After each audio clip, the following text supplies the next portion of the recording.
God of High School's high-octane story continues with the Second Great War and post-war arcs respectively. And in this video, you're going to find out the full lowdown behind what happens to Jin Mori and his friends in these storylines. So, prepare yourselves, people. Full spoilers are ahead for God of High School's manhwa. Now, kick back and enjoy today's video. Welcome to the Second Great War and the post-war arcs. Now, things have not been going well since we last saw our heroes. To give you an idea, the former capital of the Monkey Kingdom is now a smoldering battlefield. The princes of Natak, self-styled gods of war from the Heavenly Realm, have just arrived, and the stalwart protagonists of God of High School like Uma and Beck are in deep waters. Speaking of Uma and Beck, we last witnessed these two getting dogpiled by a bunch of Heavenly Realm denizens, so-called angels under the rule of the princes. For all intents and purposes, the story made us think they're dead. But lo and behold, because the beginning of the Second Great War arc opens with a huge revelation, no guys, Uma and Beck Sung Chul haven't bitten the dust. In fact, they've fused with each other and the Oxen King now serves as Beck's own Chargak. Like us fans, one of Uma's trusted Oxen warriors, Wu Chi, rubs his eyes when he sees that their king is alive and well. He can't believe what he sees in front of him, as Uma's spirit now residing inside Beck cheers him on and tells him not to lose heart. This pumps up the Oxen warrior. He orders the remaining soldiers of Uma's kingdom to mobilize and not waste the chance their leader has given them. It's time for a counterattack. The Oxen army raises their hands and gets ready to blast the gigantic angels to smithereens. Now, while this is happening, Jwala, the third prince of Natak, is face to face with Ilpo. And just for some context, guys, Ilpo is now an absolute beast. He's fused with the legendary nine-tailed fox guardian, and he's just about ready to finish off Jwala with a killing blow. Ilpo lunges at the recovering prince, but Beck suddenly grabs and pushes him away before he can deliver the KO hit. Just right, because Ilpo doesn't notice that Arden, the first prince of Natak and the leader of their enemy's crew, has jumped into the battle to deliver a devastating sledgehammer fist directed at Ilpo. Beck manages to get Ilpo barely out of harm's way, and Arden's fists hit nothing but air. However, the first prince of Natak is so powerful that the force from his fist crushes the ground several feet below them. The impact is so strong that it almost looks like an A-bomb dropped on the battlefield. And when the dust settles, Arden tells Ilpo that he's going to pay for trying to kill his brother. In the meantime, the second prince of Natak, Lot, uses his powers to completely heal Jwala's injuries. With his wounds gone, Jwala then prepares to get back at Ilpo. But the new Nine-Tails Guardian isn't just going to take it lying down. So, Ilpo braces himself and performs a ritual in mid-air, using his feet to craft a fiery sigil that looks like the Star of David. It's revealed that this is called Key Skill Seal Removal. Meanwhile, down on the ground, Mira awakens to find Lee Hyangdan watching over her. Mira asks how Hyangdan was able to help her recover, and she tells Mira that she used Hatay's tears to help heal Mira's wounds. Not only that, but Hyangdan even went the extra mile and applied Hatay's healing tears on Daewee. Seeing this, Mira can't help but wonder how the Divine Beast is still around to help them, thinking that Hatay was sealed earlier. But her thoughts are immediately interrupted when she sees Gyumji some distance away, posing topless and preening as usual. But to our surprise, we find out that Gyumji's talking to his Chargak again, the spirit of Jack the Ripper. Jack doesn't seem to be too pleased to be tied to Gyumji. Somewhere else, Beck tells Lee Sujin, the wielder of the power of Pandora, that even though he wants to get payback for trying to kill Uma, they have no choice right now but to work together to bring down the princes of Natak. Their conversation is cut short when Beck suddenly parries an icicle launched his way, and we find out that he and Sujin are now face to face with Lot. There's not going to be a 2v1 matchup though, because Arden joins in and tells Sujin that he's going to go after her. Of course, Sujin remains stone cold when she hears this. Without saying a word, she kicks her suitcase open and black, ominous energy bursts from it. The sludge-like energy envelops the former Nox Bishop, and after a few moments, we discover that the energy has fused itself to create a super sultry, super cool suit of armor for Sujin simply called Curse. Back at Daewee, he recovers and, just like Mira, is surprised to find out that Hatay's still around. Mira approaches her friend and reveals that Ilpo removed the seals on the battlefield with the ritual he performed earlier. So, that means they can now use their Chargak abilities again. Mira knows this, but she tells Daewee that maybe it's best that they sit out this war, considering that it's literally going to be a battle of godly proportions. However, Daewee tries to reassure Mira that even though they can't even come close to the power of the gods, maybe there's something they can do to turn the tides towards their favor. Mira hears him, so the two warriors get back on their feet and prepare to face the gigantic angels in front of them. Somewhere else, Mandok is in a meeting with other Nox higher-ups inside their lair. His colleagues are enraged that the seal that prevents mortals from killing gods has been undone. They ask Mandok what happened, and he reports that Sujin has betrayed their organization. That's just the beginning of their problems though, because they feel a tremor go off inside their lair all of a sudden. Then, a bunch of worshippers panically report that their prisoners, the judges, have all escaped from captivity. At the same time, we see Judge O, P, and Q walking along Nox's hallways after wrecking a bunch of low-level worshippers. Judge O surmises that their allies inside the Sage Realm are the ones responsible for allowing them to use Charyak again. Judge Q tells his allies that they should go and rescue Park Mu-jin, and at that moment, the ceiling of the lair crumbles as 3 Nox priests, namely Vega, Nibelung, and Zhang Xiao, burst onto the floor and try to stop the judges. But the judges remain as cool as a cucumber and instantly hand the priest's butt to them. Q is even impressed to find out that Judge O's Charyak, the Red Dragon, has evolved and become larger than before. Now, while all this is happening, Ilpo is face to face with Jwala and they prepare for a clash. Ilpo activates his second and fourth tails to create wings made of fire, while Jwala summons hot molten lava to rise from the ground beneath them. Ilpo rushes toward the Prince of Natak, and Jwala creates a massive serpent-like creature using his lava to counter the nine-tailed fox. The two men clash and the skies above the ruins of Pilmaun turn bright as day when fire meets fire.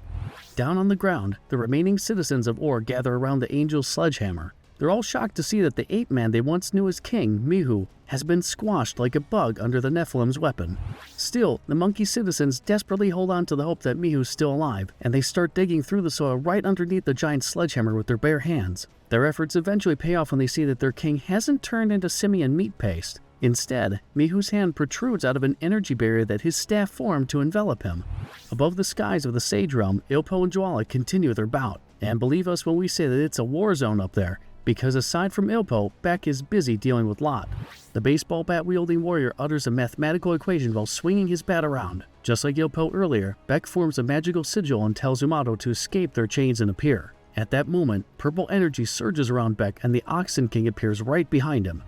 The second Prince of Natak sees this and thinks their face-off is going to be fun. Then, Lot uses his powers to summon a huge weapon wheel behind him while he wields a huge sword made of ice before he and Beck clash.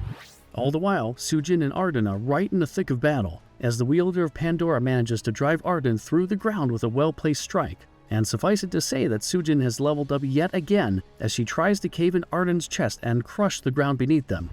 But the first Prince of Natak is a literal war god, so he eventually weathers the tide and manages to grab Sujin by the leg. And he reveals it's a trap, as he transforms the debris around them into huge nails and launches it all around Sujin. Arden thinks he has the Pandora wielder on the ropes, but Sujin counters with a classic ITF taekwondo technique called right flamingo and dismantles the gigantic nails trying to pierce her. On the ground, the citizens of Or finally manage to drag Mihu's dying body from beneath the sledgehammer. It turns out that the false king is still alive, protected by his very own weapon from the otherwise deadly strike he took. His loyal subjects tell him to hang in there while they look for a doctor, but Mihu tells them to listen to what he has to say. He finally confesses the truth to his people, that he was never the true Monkey King. He was just a regular ape-man just like them who cut a deal with Nox. At this moment, Ryu realizes that Mihu's not going to make it, as the false king begs his subjects for forgiveness. Meanwhile, Ilpo is still locked in an arduous battle with Jwala. So is Beck, who's currently trading blows with Lot. Sujin isn't faring any better either, as she's in a deadlock with Arden. But back on the ground, Mihu makes one last request. He asks his citizens to join hands with him. Above the skies, Arden notices that the false Monkey King is trying to pull one on them as a small ball of energy forms around Mihu's hand. Arden catches this and orders his Nephilim to distract Sujin while he deals with the monkey men. And just to make sure the Pandora wielder won't interfere, he traps her leg inside a boulder to immobilize her. While this is happening, Arden uses his powers to then make the ground shake. He causes a huge tremor as he summons gigantic pieces of rock to rise up from the ground. Ilpo, Uma, and Beck see this. In fact, the Oxen King knows what's up as Arden forms a gigantic hand made of rock above the skies of Or. At the same time, Lot and Jwala use their powers to bolster their elder brother's technique, and we find out that this combined effort culminates in the three princes of Natak forming Hyunmo Hammer, a legendary weapon capable of destroying the realm itself. Uma even notes that this is the same weapon that defeated them in the war ages ago. With the Hyunmo Hammer now fully formed, Arden prepares to strike everyone in the Sage Realm. Ilpo and Beck try to stop Arden, but Lot and Jwala stand in their way. At that moment, Arden prepares to bring down the hammer, all the while saying that this is heaven's judgment. He brings down the hammer and all everyone else can do is brace themselves for their inevitable demise. However, the energy that Mihu pulled with the citizens is just enough for him to use his gourd and summon back Jin Mori. And it's just in the nick of time too, as Arden's hammer strikes the ground. A second later, everyone from Uchi to Ilpo are wondering how they're still alive after the attack. As for Arden, Well, he's just as shocked as everyone else that the Hyunmoo hammer didn't destroy all of Sage Realm. When he checks down below, he sees that there's a sea of clouds gathered around Hyunmoo hammer's strike point. The clouds are surrounded by the Sage Realm's native dragons. Jwala sees this and tries to charge towards the clouds head-on, but Lot stops him. They then notice that the gigantic staff of the Monkey King sticking out of the ground earlier has disappeared. In the meantime, down on the ground, the clouds formed around Hyunmoo hammer start to crackle and release bolts of lightning. But they're not ordinary static electricity, as the bolts strike the citizens of Or and they realize that it's giving them their strength back. And in that dim place, we see Jin Mori cradling Mihu's dying body on his lap. Mori apologizes to Mihu and the former false king finally forgives him. In his dying words, Mihu tells Mori that he always used to think that the Ruyi Jingu, aka the Yoibo, the Monkey King's legendary staff, was just a weapon. But now, he knows that it's something much more, as he releases its power and transfers it to its rightful owner, Jin Mori. Mihu asks Mori to protect what remains of his people, as the Yoibo's energy covers Mori. The true Monkey King can feel a change happening in him. Lot and Jwala notice what's happening on the ground and they try to nip it in the bud as they barrage everyone below with their respective powers. But Ilpo and Beck manage to counter this salvo with Scorching Flame and Pacho, their Charyok's respective abilities. While all this is happening, Arden can only stare at the scene unfolding on the ruins of Or Kingdom. Because there, Jin Mori has finally regained his full Monkey King crown. Not only that, but he's also granted his citizens with renewed energy to fight in the war. After a few seconds, even the Hyunmoo hammer starts to crumble as the entire resistance army mobilizes from Ilpo down to the dragons of the Sage Realm. When the dust settles, we find out that Mihu has finally died in Mori's arms. And as for Mori, he's in his full Monkey King regalia, backed by an army of supercharged ape men. It turns out that Mori has just used Yoibo to absolutely crush the Hyunmoo hammer. At this point, everyone who stands against the gods have risen up to join the fight. Arden orders his own army to mobilize, as his royal brothers and horde of Nephilims gather behind him. And with this, the Second Great War has now formally begun. In an epilogue to Mihu's story, we find out that his soul has reunited with his sister, as their spectral forms have a playful conversation with each other. So it pretty much all worked out for the old stable master of Or. Back in the Sage Realm, Gangman Seok wakes up to see that his old taekwondo master, Sujin, is still alive and well. But she's not completely fine, as the Pandora wielder has what looks like another mental breakdown while she utters two words: South Korea. Not too far away, the citizens of Or have finally buried their old fallen King Mihu. After paying their respects, the army prepares for war. In the meantime, Uma notices that Mori, the true Monkey King, has changed since the last time they saw each other. While up above the skies of the Sage Realm, Arden orders his army to focus their attack on Mori. Both the Monkey King and the first Prince of Natak mobilize their troops. Arden uses his Sky Whale to count the number of forces that Mori has, and it totals some 1,500 fighting men. Meanwhile, Arden's own army totals 158,900. At that moment, Arden gives out the order to crush the rebels, and Mori prepares to meet them with his Ruyi Jingu. The Monkey King magically spins his staff and commands it to grow. It expands in size and shoots out of his hand. Arden tries to meet it with a reformed Hyunmoo hammer, but it doesn't do anything to stop the Ruyi Jingu's momentum, as it pierces the skies and goes all the way up into space. The resulting attack manages to decimate 5% of Arden's army, but he still has more than 100,000 Nephilim under his command. The first Prince of Natak orders to overwhelm the rebels with their numbers, thinking that their large army will instantly crush the Monkey King. But Mori has got a bag of tricks. He uses Monkey King clone technique to multiply himself 100-fold. After that, 100 Ruyi Jingu shoots out toward the sky and into outer space yet again before Mori orders for each and every one of them to expand. The barrage leaves everyone on the battlefield slack-jawed, and when the dust settles, Arden gets a disturbing report from the Sky Whale. Call it an absolute clinic or a total anticlimax, one thing's for sure: Mori just annihilated 98% of Arden's forces, and he now only has 3,020 Nephilim remaining in his army. Uma remarks at how the Monkey King has become such a unit, to which Mori says that he's not the Monkey King, he's just, well, Jin Mori. And he's not done cooking just yet. Right after destroying almost all of Arden's army of gigantic Nephilim, Mori sets his eyes on the three princes of Natak. He summons a vortex to gather above the sibling gods and uses Thunderbolt, Kintuun, to blast the princes with 1,000 lightning bolts. Arden, Lot, and Jwala can only grit their teeth as Mori zaps them. Still, Arden shows some fight in him and ultimately manages to break away from the salvo. But at this moment, he finds out that his once great army is almost nearly gone. Only 0.2% of his Nephilim remain. The rebels now have the upper hand. Well, not really. At that same moment, Mori discovers that Lot has teleported to his side to try and sucker punch him. But Beck comes up clutch and deflects Lot's attack with his Oxen King-powered baseball bat. It works, but Beck's baseball cracks from the impact. A split second later, Joala calls for Lot to get away from Mori and Beck as he summons a huge lava wave to engulf everyone on the ground. Fortunately, Ilpo is there to rescue everyone. The nine-tailed fox touches the ground and summons a pillar of fire to act as a wall between them and the lava wave. After that, it's a pitched battle as the citizens of war proceed to meet the remaining Nephilim on the ground. The ape men jump and sock the pretty-faced angels right in their emotionless faces, as the surviving oxen warriors use their magic to blast the gigantic creatures with miniature explosions. Hell, even the dragons and Hatay put in some work too. That's what you get for messing with the Sage Realm, fools. While all this is happening, a number of the monkey warriors' ranks surround Mori and decide to protect their true king at all costs. Beck tells Mori that even though he's become an absolute beast, his clone technique still puts a strain on his body. So, Beck tells Mori to focus on leading the army for now instead of going to the front lines. The battle rages on, and we see Malbora pulling off a sweeping high kick that absolutely tears one of the Nephilim's Achilles' heels. Meanwhile, Gilmjeed uses his trenchcoat to finish the job and stab the broken angel right in its heart. Some distance away, Dewi wonders if they've gotten stronger after their Charyak seals were broken. Mira thinks otherwise. To her, it's not that they've gotten stronger, the enemy's ranks have just been whittled down enough for them to mount an offensive. Still, she wonders if the reason that the gods even placed a seal on them in the first place was because they were afraid of what they could do to them. We then see Ryu getting thrown back in the middle of the battlefield. A Nephilim tries to stomp on him like a cockroach. Ryu braces for it, but he's surprised to find out that he survived the attack. He even sees himself wearing the same garb as the Monkey King when he opens his eyes.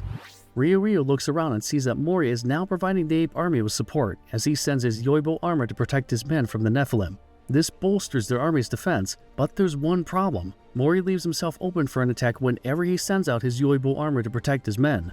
Well, Sujin notices this, and we find out the reason why she's become mentally unhinged again. It's because she's seen her true target, Jin Mori. The Pandora wielder wastes no time to get her hands on the Monkey King, as Sujin activates Pandora's Curse Phase 2 before lunging at Mori and hitting him with a supersonic flying kick. Mori's taken by surprise, which makes him fail to properly defend himself with his Yoibo armor. He notices a large cut form on his left shoulder as he tries to face off against Sujin, but their encounter is cut short when Arden intervenes and traps the both of them inside a giant boulder. The first Prince of Natak tries to crush his two enemies inside it, but Sujin and Mori ultimately destroy the boulder with their combined might.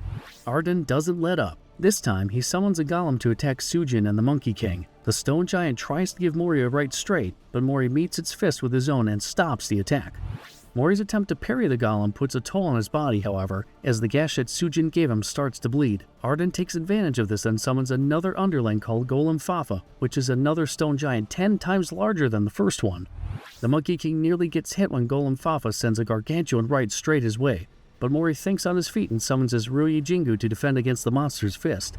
Still, the golem's powerful enough to send Mori and the Ruyi Jingu several meters back and toward a cliff face in the distance, but we find out that the Monkey King's defense still holds. Mori struggles to keep the golem's weight off of him. He then strains and uses the Ruyi Jingu to literally break the laws of physics and use his magical staff to lift the golem. Meanwhile, Sujin sneaks up behind Arden and hits the first Prince of Natak with a superb question mark kick. But Arden blocks it easily, as Sujin tells him to stop interfering with her bout against Mori.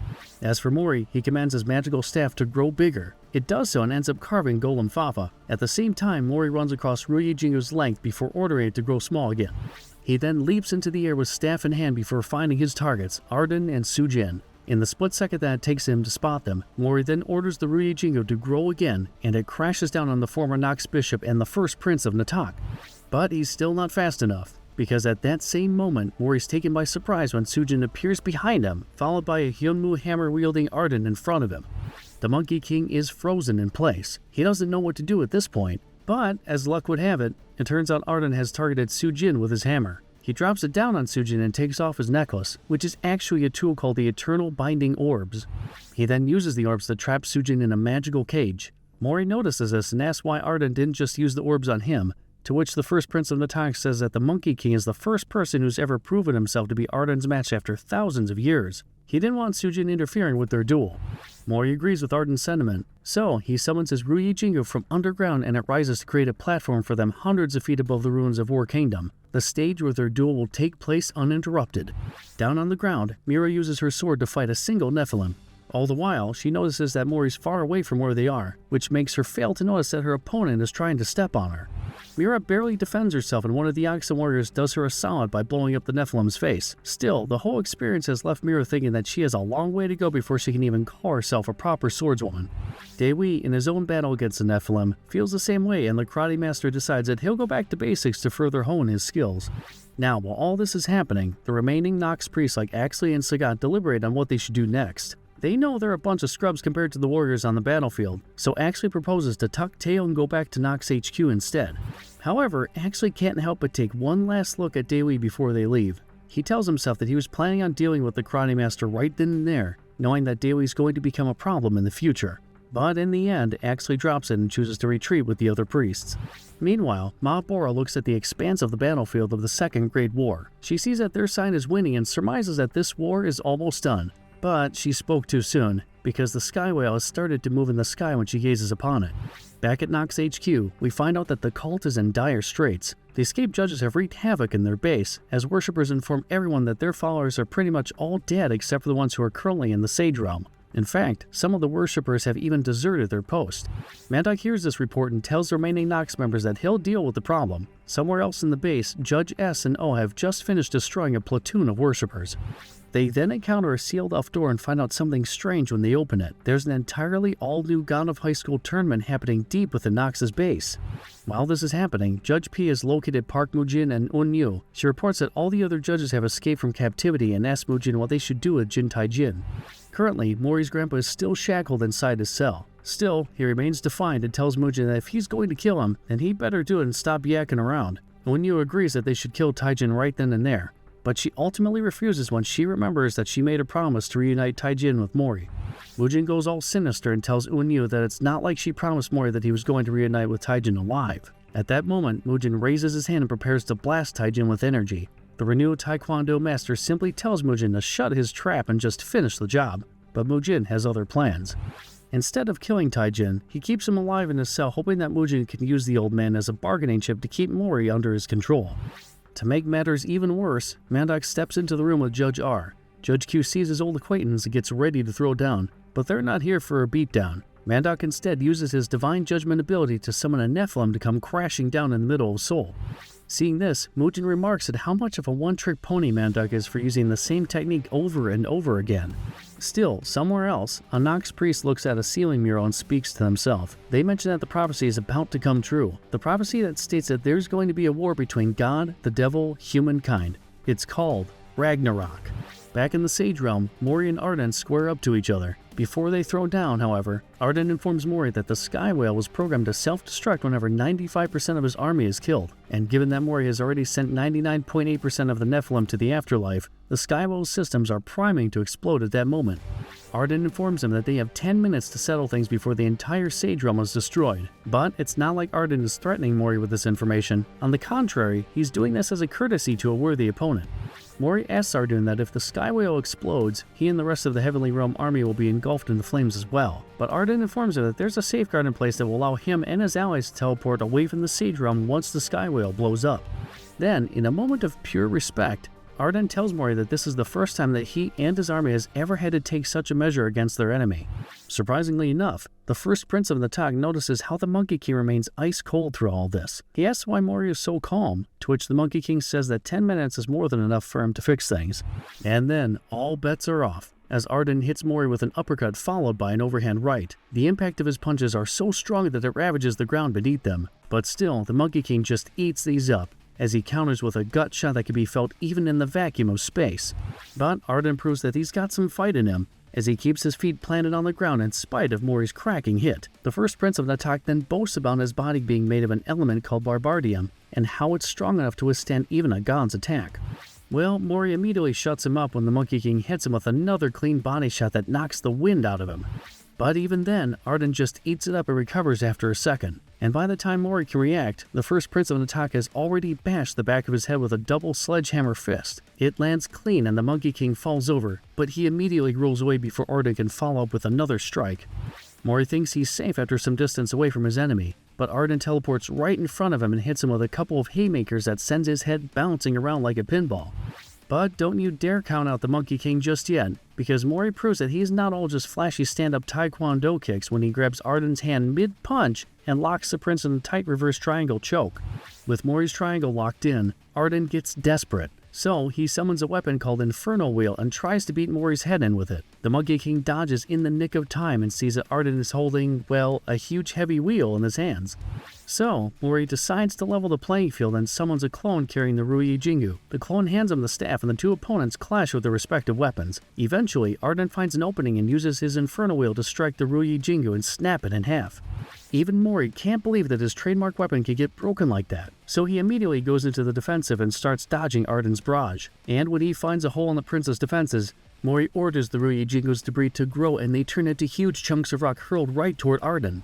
The first Prince of Natak cleaves the giant debris with the Inferno Wheel, but this just leaves him open for Mori to resummon his staff and smack Arden right in his side. But Arden wasn't lying when he said his body was made from some really tough material. Again, the Ruyi Jingu breaks and Arden counters with an elbow to Mori's face. He then sends the Monkey King several meters away from him before setting up for another Inferno Wheel bash. Mori sees this and, as if by instinct, he summons another clone to hand him a new Ruyi Jingu. Another clash between the two combatants happens and Mori comes out on top this time, as he successfully breaks the Inferno Wheel. But just like the Ruyi Jingu, Arden is able to use the weapon's powers even when it's broken. He commands it to explode and the Inferno Wheel's debris blows up right in front of Mori's face just at the same time when he's ordered the debris from his magical staff to continue striking the Prince of Natak. And with both their tools out of commission, we get a solid fistfight from these two. Mori and Arden trade blows, but the prince ultimately gets the better of Mori when he notices his arm snapping in 3 places from the impact of their exchange. Arden gets ready to deliver the killing blow, but the Monkey King goes for a classic renewal taekwondo high kick before the prince can connect. And Mori doesn't waste time as he summons 5 clones, each carrying a magical staff. He grabs the 5 sticks from his copies and proceeds to strike Arden in the side again. And oh man, Arden feels it. So much so that he stops holding back after getting hit and summons a newer, more powerful weapon in his arsenal, the Lightning Blade. It's literally as advertised, a sword made of pure electricity. Arden then tries to slash Mori with it, and it's so powerful that not only does their stage get cleaved, but the entirety of the stage room is sliced when Arden brings down his blade. When the dust settles, we find that Mori has blocked the lightning blade with his hand, but Arden was still successful in driving his sword partway down Mori's left shoulder. The first Prince of Natak tries to drive the blade deeper into the Monkey King's body to completely bisect him, but Mori musters all of his reserves to prevent it from happening. He asks Arden what the hell his problem is with creatures from the Sage Realm, and Arden says that it's pretty much his purpose in life. At that same moment, Arden splits the lightning blade in two and prepares to stab Mori. Unbeknownst to him, Mori has just summoned another clone and he's ordered it to smack Arden's side one more time. The first Prince of Natak is just about ready to stab Mori right in the face when he becomes paralyzed. Arden is confused about what's happening, and Mori reveals that he's been targeting Arden's side ever since they started using weapons in this bout. The numerous hits he took left Arden's ribcage with a tiny cut. He brushes it off, thinking that it's nothing, but Mori then orders his Ruyi Jingu to grow, and at that moment, huge chunks of the weapon burst out of Arden's ribs, which leaves the prince incapacitated. Mori reveals that he purposefully targeted that one small spot on Arden's side to let his staff splinter and break inside the little cut that he made. This allowed him to set a trap inside Arden's body, and it's the one he has sprung just now. At that moment, Mori goes full boss mode and orders Arden to call off the Sky Whale's self-destruct mechanism, but Arden simply replies by telling his opponent to just kill him. Mori has none of it though, so he proceeds to bash Arden right in the face with his Ruyi Jingu. Arden laughs it off, so Mori continues to summon his staff over and over and repeatedly beats Arden's face with it. But the Prince of Natak is one weird dude. He's actually getting off on this, as he requests Mori to give him some more of that staff in his face. Well, the Monkey King obliges and he keeps on trying to beat Arden's head in. In fact, he smashes the Prince of Natak's face so hard that his shirt gets ripped in the process. It's about dang time too, because just as Mori's about to lose his energy, Arden runs out of steam and all the prince can do at this moment is have a flashback to a time when he and his brothers were first assigned to defend the Heavenly Realm from any and all threats. The thought of his past allows Arden to summon his remaining energy, as he activates his trump card, a technique called Battle God's Final Scream. Before he can pull it off, however, Mori immediately barrages him with a series of supersonic renewal taekwondo head kicks. He tells Arden that he has nothing against the prince, but he is doing this to protect everyone he loves. When he's done with his salvo, Mori walks past a visibly broken and shocked Arden. We then move to a flashback set just after Sujin defeated the Oxen King. right before the beginning of the Second Great War. In it, we see a battered Uma falling from the sky, as the Horned King accepts their fate. It's at this moment that Beck comes to the rescue and catches the buxom king. He even flirts with Uma a bit. The Oxen King then tells Beck that they sure know how to pick the right mate, before offering him to strike up a contract. But, Beck being Beck, he refuses Uma's offer and tells the Oxen King that he doesn't want to fuse. This makes Uma furious, and they try to convince Beck that he has nothing to lose in going into a contract to fuse their souls. With time running out, however, as an army of Nephilim is about to descend upon them, Uma hoodwinks Beck and kisses him. This establishes their soul contract just as the gigantic angels are about to attack the two. We then move to the present, where we see Beck and Lot about to start their fight. Lot wonders how Uma's soul is able to continuously stay by Beck's side. On the other end of the battlefield, the Oxen King warns the bespectacled fighter to take it easy and analyze the situation first. But Beck has other ideas. He lunges straight towards Lot in spite of Uma's warnings and hits him in the face with his baseball bat. Lot tries to dodge a second hit, but Beck is one crafty customer. He has the ability to change the trajectory of his bat at will. So, Lot gets cornered when Beck unleashes a series of baseball bat strikes that all connect regardless of how much the second Prince of Natak tries to evade them. His barrage culminates with a zigzag baseball bat strike that breaks the Prince's left arm before giving him a series of head strikes that would give anyone else blunt force trauma. But Lot is a god. A literal one. So he survives Beck's assault and, just like Uma, he notices that Beck has got his fighting technique on lock. But there's one thing he lacks: good old-fashioned power. Lot is then able to find an opening just as Beck is about to begin a second salvo of baseball strikes. The second Prince of Natak pushes him away with a swath of his ice powers, which forces Uma to infuse Beck's baseball bat to help him counter with a swing and send Lot flying. However, Lot easily recovers from Beck's counterattack as he teleports right beside the man and stabs him with his sword. The second Prince of Natak then pulls his sword upwards and slices Beck's left arm. Uma notices that Lot was able to catch on to what they were trying to do, suffocate him with the Poncho fan-infused baseball bat. He thinks the fight is over, but Beck stands up and tells the prince that they're just getting started. Lot tells him that he should have just stayed on the ground, but Beck retorts that if he did, he wouldn't be able to avenge Uma. The Oxen King hears this and falls harder for the baseball bat-wielding warrior. As for Lot, he tells his opponent that he's killed literally more than 100 million demons in his lifetime. Beck will just be another number added to his kill list. They stop yammering and get down to business seconds later, as Beck's baseball bat meets Lot's longsword in a classic deadlock. The second Prince of Natak notices that Beck's weapon is forming more cracks and announces he's going to wreck it. All the while, Uma tells her partner to hang on for a few more seconds while they make preparations to turn the tide of battle. It's at this same moment when Lot senses Arden summoning his lightning sword hundreds of feet above the ruins of Or Kingdom. Lot knows that the only reason his older brother is doing this is because he's probably on the ropes, so he tries to rush toward Arden. Bad decision though, because Lot turns toward Beck and Uma to see that the Oxen King has now gained control of none other than Bishop Byron. Yep, you heard that right. Uma was able to make the sentient weapon their own. Even better, it's revealed that Bishop Byron is made from the same material as Arden's skin, the near indestructible barbarium. So, Uma infuses Beck's baseball bat with Bishop Byron, and the result? Well, it's an all-new devastating tool called Pacho 2, Barbadium Renewal version, and Beck's ready to throw down with it. Meanwhile, we head over to the prison Arden made for Sujin, the wielder of Pandora's powers, having another episode where she's reminded of her past in the labor camps of North Korea. In the midst of her breakdown, all Sujin can do is call for her late mother. At the same time, the Sky Whale hovers in space as it initiates its self-destruct sequence and prepares to freefall toward the Sage Realm. Back on the battlefield, Lot seems confused that the Poncho 2 looks no different than Beck's old baseball bat, so he doesn't realize that he's in for a world of hurt just yet. The second Prince of Natak declares that he's getting bored, so he's going to kill Beck. At that moment, Lot summons a huge ice lance and tries to slash Beck in the blink of an eye, but when the prince turns his head, he notices something has gone terribly wrong for him. Not too far away, Ilpo is absolutely cooking Jwala. He cracks the third Prince of Natak with an axe kick before peppering him with supersonic strikes. The nine-tailed fox isn't done yet either, as he crushes the god's chin with an open palm strike before hitting him with a roundhouse kick to the shoulder. Jwala spins around like a ragdoll, as Ilpo continues to gore him with an elbow to the midsection, followed by a right straight and a classic curb stomp. The unending barrage, however, takes a toll on Ilpo, as he notices his body straining in the middle of his offense. Jwala recovers and curses the nine-tailed guardian, but Ilpo shuts him up with another sweeping kick. For good measure, Ilpo musters all his energy and summons his seventh tail, which proceeds to ground and pound Jwala. Ilpo doesn't let up in the spite of the strain he's putting his body through. So, the Taekwondo master activates his eighth tail and intensifies his barrage on the third Prince of Natak. Jwala's bones audibly crack with each superpowered hit, but insanity seems to run in their family because we find that Joel is actually enjoying this. As for Ilpo, he ran out of steam just as he was about to unleash his ninth and final tail on the prince. Ilpo suddenly stops mid-punch, which gives Joel enough time to get on his feet and unleash his power as he summons a flame-swirled spear right above the nine-tailed fox. But Ilpo really isn't done yet. He recomposes himself and finally activates his ninth tail. Even better, he fuses it with his own martial art to enter a flow state called ninth tail plus third degree Huichuk, Samsu Taekyon. Afterwards, he charges up a technique named Triple Destruction Infernal Fang and gets ready to put an end to Joala.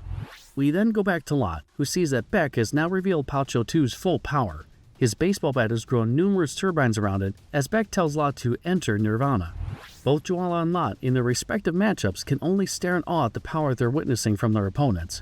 Joala then gets caught in Ilpo's Infernal Fang, which manifests as a gigantic pillar of fire in the middle of Or Kingdom's ruins.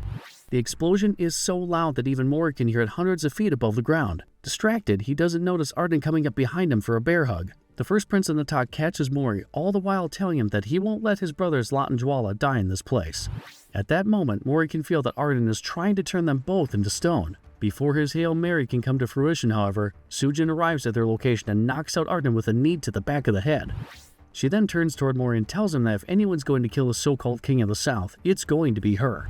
However, the Sky Whale has fully started to self-destruct thousands of feet above the Sage Realm. Its body slowly disintegrates, with each piece that falls off it turning into a deadly asteroid set to hit those down below. While this is happening, Mori and Sujin prepare to throw down. But they won't have their much-awaited showdown, since the Sky Whale's debris has started to rain down upon the Sage Realm, inevitably causing a huge explosion to engulf them in bright light. At that moment, Sujin has a flashback from her youth. She explains that her grandmother was the first of her family to be sent to North Korea's labor camps after her grandpa gave up the secrets of ITF taekwondo to the South. Her mom, Jung Min, was sent to the labor camp along with her grandma and eventually got pregnant with Sujin in secret. Now, it goes without saying that Sujin's life inside the labor camp was as you'd expect. It was hard. But it somehow became bearable thanks to her mom and the other prisoners held there. One of them, a middle-aged man named Jo Duk-bae, would always share his food with her. Sujin recalls that Duk-bae got sent to the camps for trying to escape North Korea. We also get introduced to Jung Soo-sim, another labor camp prisoner who befriended Sujin and her mom during their time there. His story's way more depressing because he got sent to work the mines for getting caught watching a South Korean drama. And unbeknownst to Sujin at the time, her mom was sick. So yeah, Sujin's life was tough. One night, the 5-year-old Sujin decided to sneak to the labor camp officers' quarters where she saw them eating lavish food and watching a South Korean soap opera, which just goes to show how corrupt the region is. Sujin didn't understand it at the time, but her mom would catch her sneaking a peek at the South Korean TV show the officers are watching, and the lady would end up giving her corporal punishment. You see, her mom blamed South Korea for ultimately making her family's life a living hell, and Sujin's mom would ingrain this lesson in her. The day after that would just be worse, as we see Sujin excitedly delivering food to her mom down in the mines. The labor camps are so dire that she even has to sneak in a cart just to send her mother some food deep in the North Korean caves. Still, young Sujin manages to accomplish her task and deliver food to her mom and their other labor camp friends. However, just as she arrives, a cave-in occurs that traps Sujin, her mom, and their companions deep within the mines. One of the workers creates a breathing tube with a hose inside the ruined mine and they take turns breathing through it. And just to show how decent these people are, the other workers, such as Ma Dong-chul, Kim Duk-bae, and Park Pan-suk decide to prioritize Sujin to use the oxygen tube while they wait to be rescued. But hours pass and no one arrives. Sujin and her mom fall asleep inside the cavern, and the older lady only wakes up when she hears their companions having a secret discussion on their own. Jungmin thinks that the other labor camp workers are going to try and steal the remaining food, but she's wrong. When the others approach them, their companions reveal that they've decided to give all their supplies to Sujin.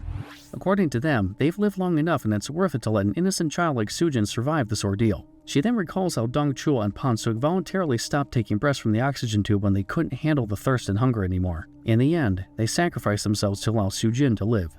More time passes and no one still hasn't noticed that Sujin and the other labor camp workers are trapped in the cave-in. The remaining survivors create a makeshift grave for Dong-chul and Pan-duk, but their situation only gets worse when their bodies start to reek inside the cavern. And just to make things even more depressing, Jungmin's medical condition is worsening. Throughout all this, the 5-year-old Sujin has started to think that she's going crazy inside that cavern. Little did she know that things are about to get even worse than they already are, because not long after that, the cavern collapses further. The only one keeping them alive is fellow survivor Duk-bae, who struggles to keep the cavern ceiling from crushing Sujin and Jungmin. But he isn't a superhero or anything. Duk-bae is just a regular North Korean man who got screwed over by their government. So he gets exhausted soon enough and tells Sujin and Jungmin to dig their way out of the cavern while he holds up its ceiling. They hear faint explosions outside, and Duckbei thinks that there are people out there trying to dig them out. The problem is, it's those same explosions that have caused the cavern to collapse. Out of time and options, Sujin urges her mom to come with her, but Jungmin's sickness has become terminal. She knows that she'll only hold back Sujin if she comes with her. So, Jungmin makes Sujin promise to survive this ordeal and live for the both of them. She helps her daughter dig their way out of the cave-in, as Sujin declares that not only will she live for her mom, but she'll avenge each and every friend who died in this cursed labor camp. Sujin continues to dig her way through the cave until another explosion shakes the whole place. Another cave-in occurs and Sujin is crushed underneath rocks. She thinks this is it, that she's going to die in this cave. But then, a hand reaches out to hers and pulls her out of the debris. It's revealed that the man who saved her is fellow labor camp worker Su Sim. Curiously enough, Sujin sees Su Sim with other people before she passes out, and one of them is wearing a jacket with a white tiger emblem on its back. Time passes and Sujin wakes up. She then learns that she was found in front of the labor camp's military hospital. A North Korean soldier reports that the cave-in wasn't caused by an earthquake or any natural disaster. It was actually the work of a special South Korean unit. Not only did this crew cause the explosions, but they even killed 200 people inside the labor camp. The North Korean soldier informed Sujin that she was the only person to survive the tragedy. And then, there's the big revelation. It turns out that Su Sim wasn't your ordinary labor camp worker. He was, in fact, a South Korean spy named Sim Jong-soo who was working with the same special forces unit who bombed the camp and killed nearly everyone in it. This covert South Korean military crew is called the Baekho Unit, and Jong-soo is the same man responsible for stealing the secrets of ITF Taekwondo from Sujin's grandfather. Hearing all this just makes Sujin hate South Korea even more, and when the soldier asks her if she wants to clear her family name and join their own special forces squad called the Crimson Phoenix Unit, Sujin doesn't hesitate. Sujin then declares that she's going to dedicate herself to unifying the North and the South, and not long after that, she starts training as the Crimson Phoenix Unit's very own living weapon. In fact, she becomes its greatest asset after 10 years, and after beating out the other members of her squad as part of her audition to be sent to spy on the South, Sujin felt that she's gotten one step closer to avenging her mom and her fallen friends in the labor camp. In the present, we find out that Sujin has been thrown into a wall after one of the Sky Whale's debris explodes nearby. She was just about to lose consciousness and get crushed by a boulder when her pupil, Gang Man-sok, rescues her. Seeing Man-sok holding up the boulder reminds Sujin of how Duckbei saved her all those years ago. But still, she keeps her rough exterior and tells her trusty student to shut up when Man-sok tries to ask her if she's alright. Sujin then kicks the boulder to dust and they walk a short distance toward the edge of a cliff. There, they see that a gigantic crater is formed in the middle of Or's ruined capital. Bolts of lightning come up from the crater, and Man-sok tells his master that it might be a good idea to hold off getting revenge on Mori for now and just getting as far away from this place as possible. Sujin doesn't reply to what Man-sok just said, but she does thank him for saving her. On the other hand, we find that Mori has been thrown hundreds of feet down to the ground when the Sky Whale's debris hit. He wakes up to find Hate licking his face. Not knowing that the Charyak is friendly, Mori panics and prepares to whack Hate. But the situation is diffused when Daewoo and Mira arrive to greet him. Mori suddenly remembers that there's a disaster happening right now and asks about the Sky Whale. His two best friends point to the sky, and Mori sees that the Sage Realm's dragons and the Oxen Warriors are doing their best to keep the Sky Whale from falling to the ground and destroying their world. In fact, everyone from Ilpo to Gumji is combining their efforts to prevent the catastrophe just a few hundred feet away from them. At that moment, an ape man approaches Mori. He kneels down and tells his king to get to safety. Mori finds that all of Or's citizens are kneeling before him when he turns his head. Each and every one of them tell him to save himself while they deal with the Sky Whale. But Mori remembers the promise he made to himself, that he'll be a better Monkey King than his original incarnation. So, Mori summons his magical staff and tells everyone to steer clear. He then commands the Ruyi Jingu to grow and expand. It widens and extends until it hits the Sky Whale and sends it flying into space. Mira even notes how Mori has become more adept at using his signature weapon, while the Monkey King continues to channel his abilities to send the Sky Whale far away from the Sage Realm.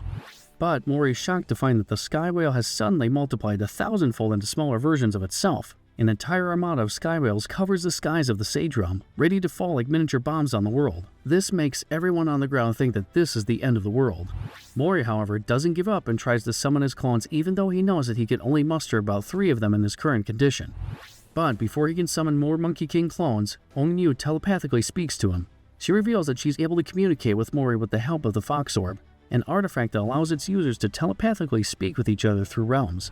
We find out that Sunga and Sunyeon are holding up the orb to help Onyu reach out to Mori, while the two chastise Ilpo for leaving them behind.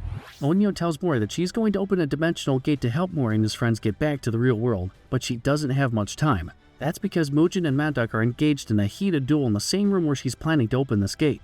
Mori welcomes the news, but Onyu tells him that there are a couple of caveats to this. First, the dimensional gate will only be open for a few seconds in the Sage Realm. The reason for that is time moves differently between it and the real world. To be specific, a second in the Sage Realm is equivalent to about half an hour in the real world. Second and more concerning is the fact that only Mori and his human friends can enter the dimensional gate. So-called demons, the residents of the Sage Realm, are prohibited from entering the real world. Mori asks what would happen if Sage Realm citizens try to get into the portal, and Unyu informs him that they'll instantly get obliterated. Hearing this, Mori tries to tell Unyu that he can't just leave the people of the Sage Realm. However, Unyu informs Mori that she's with Taijin, his grandpa, and that they're inside Nox's headquarters right now. Simply put, this might be the only chance for Mori to get reunited with Taijin, so he has to come back now. This causes Mori to pause, now that he's torn between seeing his beloved father figure and saving the people of Sage Realm. At that same moment, the thousands of sky whales start falling from the sky. Those on the ground know that these things will cause a huge explosion if even one of them touches the ground. Seeing this, Ilpo and Beck tell the others that their powers are not enough to stop the little sky whales from dropping. Meanwhile, the Oxen Warriors tell everyone to find cover, as the citizens of war brace themselves for impact. Even the dragons try to flee from the incoming onslaught. Thankfully, they're able to stave it off just a bit longer when Mori uses his powers to summon a giant cloud that keeps the sky whale suspended in the air. Mori strains and channels his remaining strength to keep the cloud up. At the same time, Judge Q is locked in battle with the turncoat Judge R. Their duel sends rocks flying toward Onyu, and the sage pressures Mori to make a decision now for fear that she can't keep the portal open for long. She informs him that Mori will have 1 minute to go through the portal once she activates it, and tries to urge the Monkey King to save his grandfather first and then come back to the Sage Realm to save the others. But Mori's not convinced. He knows that the people of the Sage Realm will all be dead if he chooses to save Taijin first. And at that moment, Mira approaches Mori and flicks him in the forehead before reminding her friend that he can find a way to save everyone. Dewi also approaches Mori and tells him that he has the power to do it. Then, Taijin speaks to his grandson through Unyu's telepathy and reminds Mori about their family motto. Hearing all this makes Mori come up with a plan to rescue everyone he holds dear. So, he tells Unyu to open up the dimensional gate. The citizens of war think that Mori's going to leave them, but the Monkey King activates his full powers to spring his plan. First, he summons a single clone and makes it use his gourd. Gyeongji figures out that if the people of Sage Realm can't enter the portal and if they're short on time, Mori can just absorb everyone in the gourd and pass through the dimensional gate to keep everyone safe. However, Uma tells him that this might not work, to which Mori says that he doesn't have any other choice. Mori then commands his gourd to absorb every living being in the Sage Realm, and we mean everyone. Before being sucked into the gourd, Dewi even reassures Mori that they're going to save his grandpa once they escape the Sage Realm. Back in the real world, Unyu strains to keep the portal open. She doesn't notice it when Manduck approaches her from behind. The Nox Bishop attacks Unyu, which throws off her ritual and causes the dimensional gate to open 100 kilometers away from where Mori is in the Sage Realm.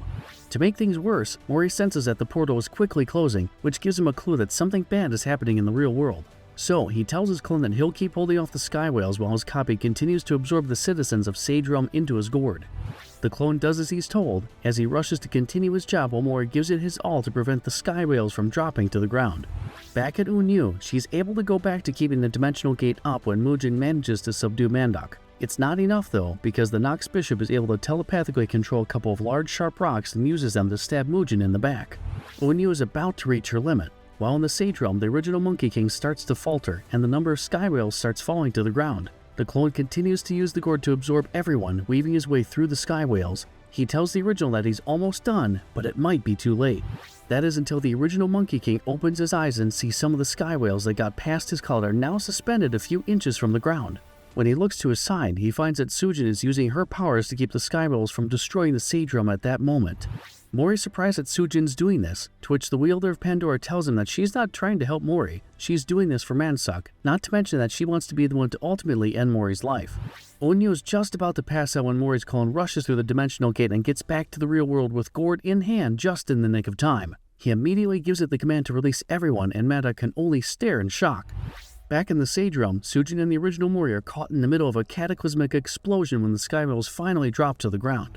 While all this is happening, Manduck recomposes himself inside Nox's inner sanctum. When he checks his surroundings, all he sees are hundreds of sets of red glowing eyes staring at him. We then discover that the original Mori and Sujin have survived the sky whale self-destruct sequence, and this all happened when Sujin uses an ability called Pandora's Secret, the Hope, Sovereign, to protect them from being engulfed in the explosion. It's literally godlike skill too, which allows its user to change the laws of physics within a certain area. And since we all know by now that Sujin is an absolute beast, she was able to expand the ability's effect to cover the entirety of Sage Realm and let the many sky whales explode in its atmosphere. It's just enough to give Sujin and Mori enough time to settle their score. Plus, the strain from using Pandora's secret, the Hope Sovereign, makes Sujin lose her armor and she reverts to her human form. But remember guys, Sujin's not really here to save Mori from anything, she just wants to get her hands on the Monkey King and kill him herself. The ground beneath them crumbles and Sujin nearly falls off into the hot lava surrounding the area. But Mori uses his powers to transfer his Monkey King suit to her for a moment and saves Sujin. She asks him why he didn't just let her die right then and there, and Mori just says maybe they're just both a couple of fools who want to let their enemies live. Sujin then asks Mori if he took sympathy on her or something, since he could have easily escaped the crumbling sage realm by allowing his clone to absorb him with his gourd. Mori replies that he made his grandfather a promise, that there was someone suffering in North Korea, referring to Sujin and her family. Taijin told him then that if he ever met that person, he should beg for their forgiveness, and that's what he aims to do now. Sujin's hearing none of it though. She doesn't want Mori's apology, so she lashes out at the boy. But Mori's not done telling her Taijin's message, because he also lets her know that his grandpa told him that if that same North Korean challenged him to a fight, he should win no matter what. Mori then recalls Taijin's words telling him that he shouldn't take it easy on Sujin when they start to throw down. Sujin hears this and admits that for a South Korean rat, Taijin can be pretty cool.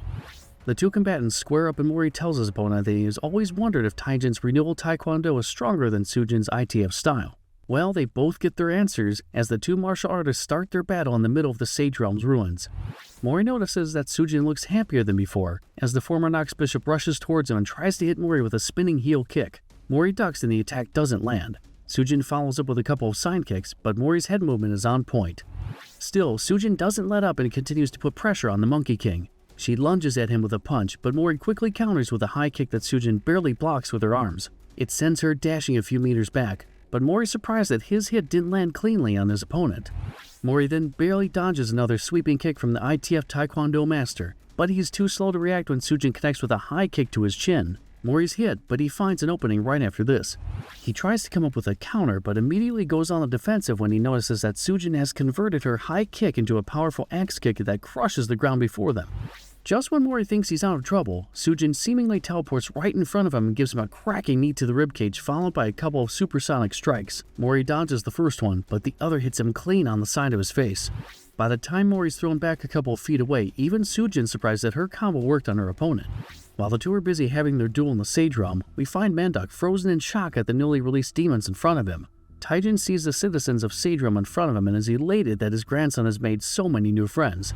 Daewoo and Mira see the old man in his cage and wonder why Taijin doesn't really resemble Mori. Suddenly, the Taijin turns his head when Mori's clone calls for him. The two get reunited, but Daewoo deliberates about whether they should tell Taijin that the Mori in front of him is actually a clone. Mira stares at Mori in front of them and starts to wonder if there's a possibility that he's the original Monkey King. Going back to the ruins of the Sage Realm, Sujin and Mori continue their heated duel. The two fighters are evenly matched as they go hand to hand, parrying each other's strikes in close quarters. Suddenly, the ground between them starts to glow and a blast of light bursts forth from it. Mori and Sujin jump back to evade it, and they both take advantage of the debris thrown from the explosion. While in midair, Sujin and Mori use the little pieces of rock peppering the air as projectiles that they use to kick toward each other. Still, they're evenly matched and none of their makeshift missiles hit their marks. Sujin then finds an opening, and Mori can barely react when he spots her perched on a piece of rock beside him. Sujin leaps from her platform to deliver a flying kick, which almost hits Mori square in the midsection. The ITF Taekwondo master misses her target, so she lands on another rock platform. Before she can charge at Mori again, however, the Monkey King destroys her platform with a supersonic strike. It's too late for Sujin to react when she senses that Mori is already right behind her, gearing for an axe kick. As if on instinct, Sujin turns around and uses her arms to block Mori's leg, but the force from his kick is enough to send Sujin flying down to the ground.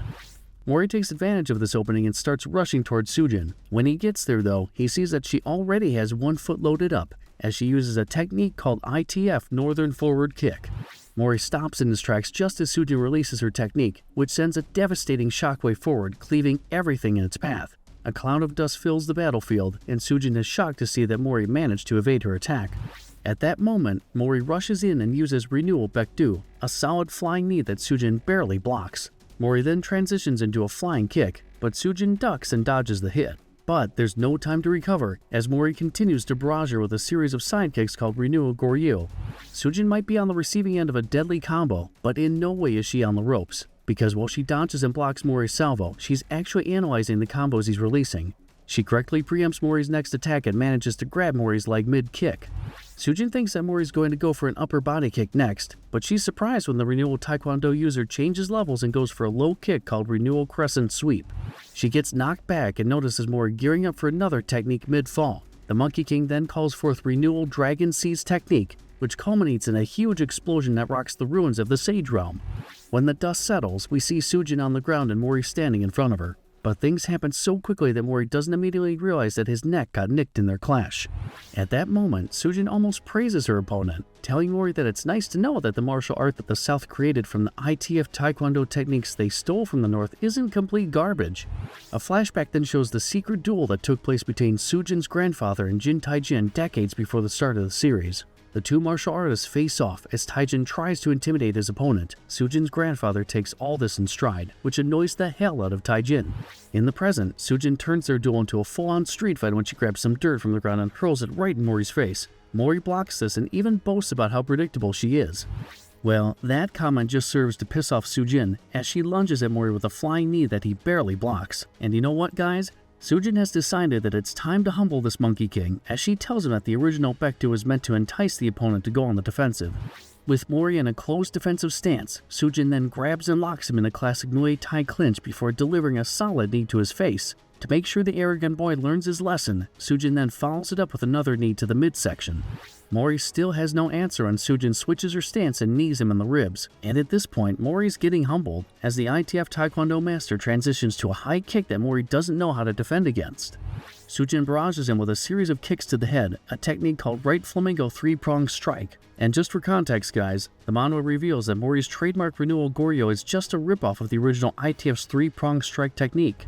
Sujin then puts Mori in his place when she nonchalantly hits him with a casual low kick that knocks him over, all the while schooling Mori about economy of movement when it comes to martial arts. And if you think that Sujin's done giving Mori a lesson in humility, you have another thing coming. Because just as Mori's about to fall to the ground from her leg sweep, Sujin grabs him by the face and smashes his head into the ground. She then drags him several meters before lifting him off the ground and sending him flying with a 3-hit high kick combo to the face. Mori crashes into a boulder off in the distance. But in the few seconds that Sujin stands there alone, she notices that her opponent was able to counter her first high kick, which has caused some strain on her left leg. Still, Mori hasn't learned his lesson. He recovers from Sujin's salvo and tells her that at least the basis of the martial art that his grandfather developed isn't complete garbage. Sujin has had enough of Mori's chit-chat, so she rushes in again as Mori tries to meet her midway.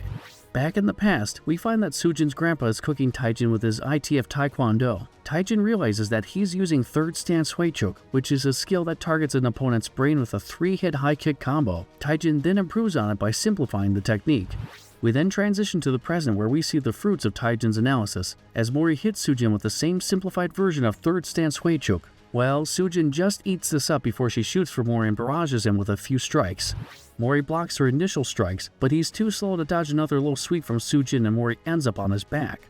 With him on the ground, Sujin then prepares to finish him off with a devastating axe kick, but Mori is able to roll away before it can connect. Sujin follows up with a series of side kicks, which Mori is able to block. And after getting schooled so hard in the past couple of sequences, Mori finally manages to come up with an answer to Sujin when he counters a knee to the body with a solid overhead right that hits Sujin square in the face. While all this is happening, a section of the Sage Realm that is still unsurprisingly destroyed by the Sky Whale rouses. Here we see that Mount Huagua, the living mountain shaped like a man, slowly crumbling. Back on the battlefield, Sujin and Mori go on another clash that sees the two trading blows. Mori hits Sujin with a left hook, but she meets it with a body kick to Mori's side at the same time. Sujin then finds an opening and gives Mori a cracking elbow to the head. Still, Mori remains in the fight and he hits Sujin with another overhand right just as she lands a knee to his midsection. They keep on exchanging blows as the ground before them shakes and splits. All the while, their battle reflects the same bout that Jin Taijin had with Sujin's grandfather all those years ago. In it, we see Taijin acknowledging his opponent's strength the same way that Sujin and Mori are finally starting to respect each other's combat prowess. And in the present, we see that both fighters are giving it their all when Sujin loads up another ITF right flamingo technique, while Mori charges up his renewal dragon sign Huichuk. Neither of the martial artists want to lose this epic battle, as Sujin and Mori clash one more time. An explosion rocks the battlefield, as the Sage Realm continues to deteriorate around them.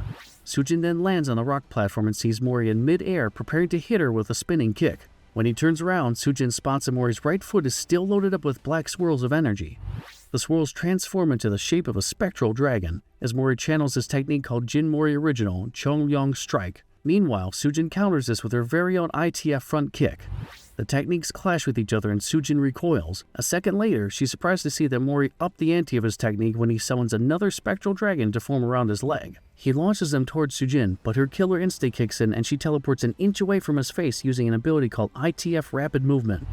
At that moment, Mori realizes that Sujin's gearing up for a blow that might end him. His world goes in slow motion as he sees Sujin's right leg literally slicing a boulder in midair as it makes its way toward him. And this is when Mori realizes that he might actually lose the fight. A split second later, Sujin's foot is just a hair away from hitting him in the face. But this is just enough time for him to recall his battle with Daewoo way back in the God of High School tournament. He also remembers when Ilpo told him that he can use his opponent's strength against them. With those thoughts, Mori comes up with a way to survive Sujin's powerful kick. He grabs her leg and pushes off it, using the momentum to dodge to the side and level change before countering with a graceful kick of his own that's too quick for the eye to see. We then get a glimpse of the end of Taijin's duel with Sujin's grandfather as he stands several feet away from his opponent. Taijin's back is turned away from the ITF Taekwondo master, and Sujin's grandpa dies in an explosion of pink mist. In the present, we see Mori and Sujin almost in the same stance as Taijin and her grandfather. Mori breathes hard as he turns towards Sujin, who's still standing a few feet behind him. He doesn't take any chances, so he rushes in and puts Sujin in a rear naked choke. Curiously enough, Sujin doesn't fight back and instead asks Mori what technique he just pulled off in their previous clash. Mori says he doesn't know, it just happened, and at that moment a splash of blood bursts from Sujin's body as she passes out and tells Mori that he won their bout.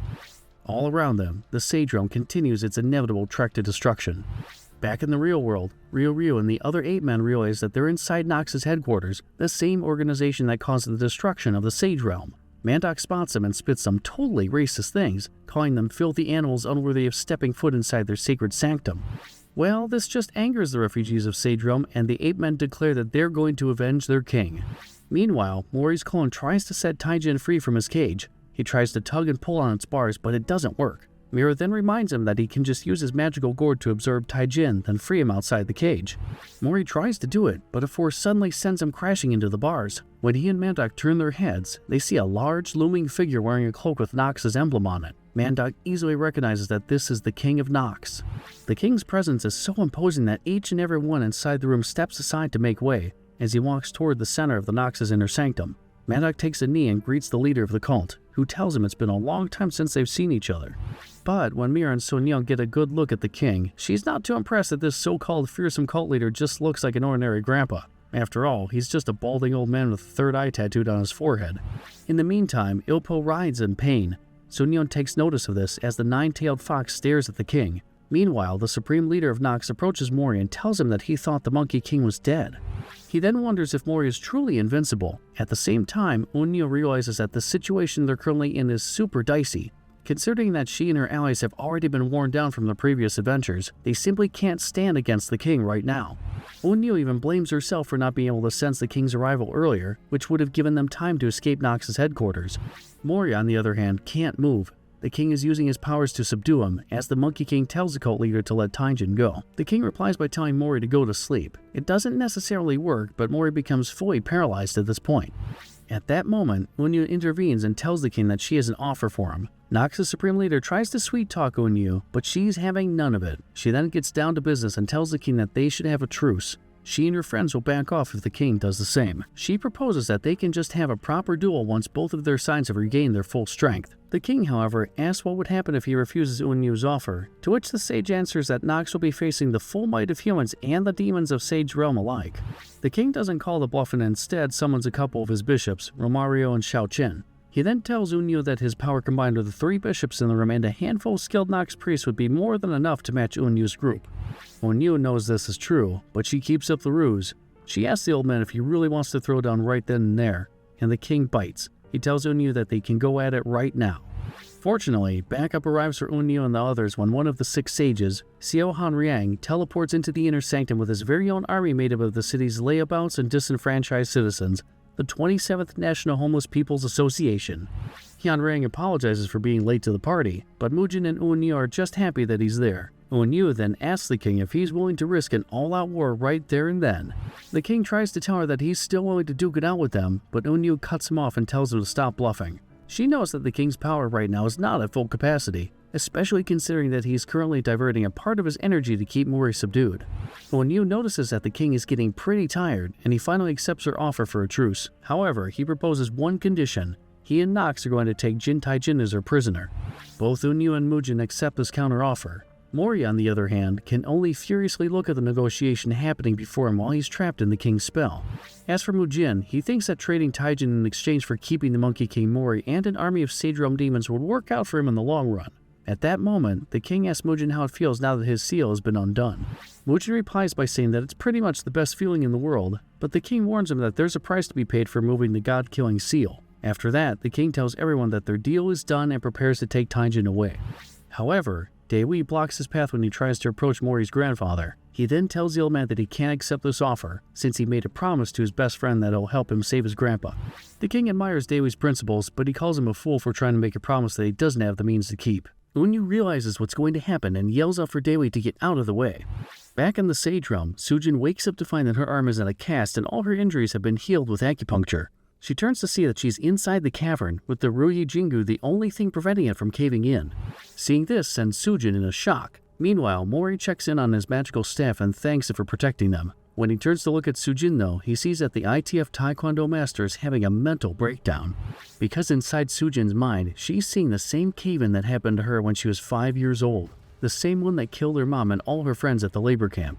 A tremor shakes the cavern, and this just makes Sujin sink further into her own thoughts. Mori says that they have to get out of there, so he uses his Ruyi Jingu to grow and extend to break the cavern's ceiling. He then asks Sujin why she's so scared before grabbing her and using the Ruyi Jingu to vault over a cliff and find a way out of the crumbling Sage Realm. But Sujin doesn't appreciate this. She elbows Mori in the face while in midair and they come crashing down to the ground. Mori asks her what her problem is, and Sujin tells him not to touch her and to leave without her. Mori loses his patience, so he uses his acupuncture to paralyze Sujin and carry her off again to make their way out of the Sage Realm. Sujin continues to protest, and Mori tells her that she committed a great crime against the people of Sage Realm. Hearing this, Sujin tells him that if he wants to punish her, Mori should just leave her to burn along with the rest of the world. But Mori tells her he doesn't want to do that, since it would make him feel as if he's saving his own skin at her expense. Sujin tells him that she doesn't care about what he feels, and Mori feels the same way. So he's just going to do what he wants, save Sujin and escape the Sage Realm. If she doesn't like it, then she can fight him for it. In fact, Mori even tells her that she can challenge him to another duel anytime as long as she lives. He then urges her to stay alive no matter what, and hearing this reminds Sujin of the sacrifices that her labor camp friends made to allow her to survive. Hearing Mori's words reminds Sujin of what Jungsu told her before she passed out after getting rescued from the cavern. In that particular memory, Jungsu tells her that she was free. She could be anything she wanted to be and do anything she wanted. All she had to do was stay alive. At that moment, Mori struggles to make their way through the Sage Realm as large boulders fly off from the ground. He tries to kick them away to make a path, and when Sujin sees how Mori is genuinely trying to save them, she tells him to let her go and they actively work together to clear the way and make their escape. The two former enemies continue to argue with each other as they rush to find a portal that would take them out of the Sage Realm. Mori uses the Ruyi Jingu to help them soar higher in the sky, and he tells Sujin that Daewoo and Mira will have kept a portal open for him no matter what. He surmises that there's a third dimensional gate remaining in the Sage Realm, the one at Mount Huagua, and they can use that to go back to the real world. However, Sujin is not convinced. She asks Mori what he would do if they get there and they find out that there's no dimensional gate, to which he replies that if that were the case, then something truly horrible must have happened to his friends back in the real world. Little does he know that something bad is really going on there, as we find out that the king has seemingly blinded one of Daewoo's eyes. They eventually reach Mount Huagua, right by the stone monkey tomb. Unfortunately, Mori and Sujin crash down to the ground, as the Monkey King nearly passes out from a deep wound he's received earlier. But Mori musters all his remaining energy and gets back on his feet. There's one huge problem according to Sujin though. There's no dimensional gate to be seen here. It takes a few seconds for Mori to survey the landscape until he ultimately points out to Sujin that there's an open portal far off in the distance that would take them home. So Mori grabs his Ruyi Jingu and they ride it towards the dimensional gate. On their way there, however, a huge explosion rocks the entire Sage Realm, which causes Mori and Sujin to let go of the magical staff. They start free-falling, but Mori suddenly grabs Sujin's hand and throws her toward the portal. Sujin can't believe that Mori is sacrificing himself for her, but the Monkey King tells her that Taijin's debt to her grandfather has now been paid. All Sujin can do at that moment is stare at Mori as he falls into the void left after Sage Realm's destruction. Sujin then enters the portal, and all we see is a flash of white light as Mori slowly disappears further and further away. We then get another flashback that reflects what's happening with Sujin and Mori. In this one, we see Taijin and Sujin's grandpa, the ITF Taekwondo master Suyuk, at the tail end of their fateful duel. Suyuk tells Taijin that since he pretty much ripped off his ITF Taekwondo style and used it to come up with his own martial art, the South Korean master is basically his first disciple. He then jokingly tells Taijin to put some respect to his name, but Taijin simply replies by telling Suyuk to beat him first. Well, simply put, the two become something akin to best friends after fighting to the death. In the present, we find Sujin looking at Jin Mori as he gets swallowed up in the wreckage of the Sage Realm. She screams for him in desperation, calling him South Korea as the portal closes behind her. And in the end, the Sage Realm disappears from existence. Back inside Nox's home base, we discover that judges O and S have bursted through the cult's all-new secret God of High School tournament. They each wield their magical swords as they stand in front of the beaten Nox worshippers that they mowed through. Judge O and S tell the two combatants in the ring, U.S. Representative Apache and French contestant Andre, that no harm will come to them if they don't fight back. Meanwhile, more Nox pawns try to attack the judges, so O and S prepare to school them some more. Before they can clash with the worshippers, however, a couple of high-ranking Nox cultists appear in the middle of the tournament ring. One of them recognizes Judge S, and they inform the judges that their allies have struck a truce with the King of Nox. So, the bishop requests O and S to stop messing with their secret fight club and go their merry way. This enrages the crowd, as you'd expect from a horde of fight fans. But the bishop does something to them that makes each and every sports fanatic in the stadium leave in an orderly fashion. The bishop simply uses their voice to tell everyone that the tournament has been postponed, but they'll still honor their tickets once it resumes. No refunds though. Judge S thinks that the bishop has the power to control minds, but he really can't put his finger on it. Regardless, S knows that the bishop can be a big problem for them. The bishop then tells the two judges that they'll be leaving. But before they do, their companion, a Nox priest named Jang Ho-sik, tells Judge O to keep making his red dragon grow to make things interesting when they eventually have their duel. Judge O stares at Ho-sik and wonders if this priest has his own black dragon or if the priest himself is a polymorph, a dragon who has shapeshifted into a human. Some time passes and Sujin wakes up inside a hospital. A secret agent uses his earpiece to tell someone that she's woken up. Then Mansak approaches his master to tell her that she's been out for a while. Jin asks Mansak how long she was unconscious for, but all Mansak tells her is that she kept moaning the word South Korea in her sleep. A nurse tries to enter the room to give Sujin her shots, as Sujin asks what happened while she was having her duel with Mori. Mansak then gives her a full lowdown of the things that transpired while they were inside Nox's inner sanctum. A flashback shows that Mori has become super enraged when he sees the king taking out one of Daewi's eyes. The king tries to subdue him, but Beck manages to preempt any further escalation by beating Mori in the back of the head with his baseball bat. He and Uma apologize for knocking him out, but they had to do it considering that their group just agreed to a ceasefire with Nox. As Beck and Uma drag him away, the baseball bat-wielding warrior remarks on how there's something different about Mori's smell. Meanwhile, both Onyu and the king recognize that Uma's spirit is inside Beck. The king is impressed that Uma might seem like a fool at first glance, but they're actually one of the most reliable fighters he knows.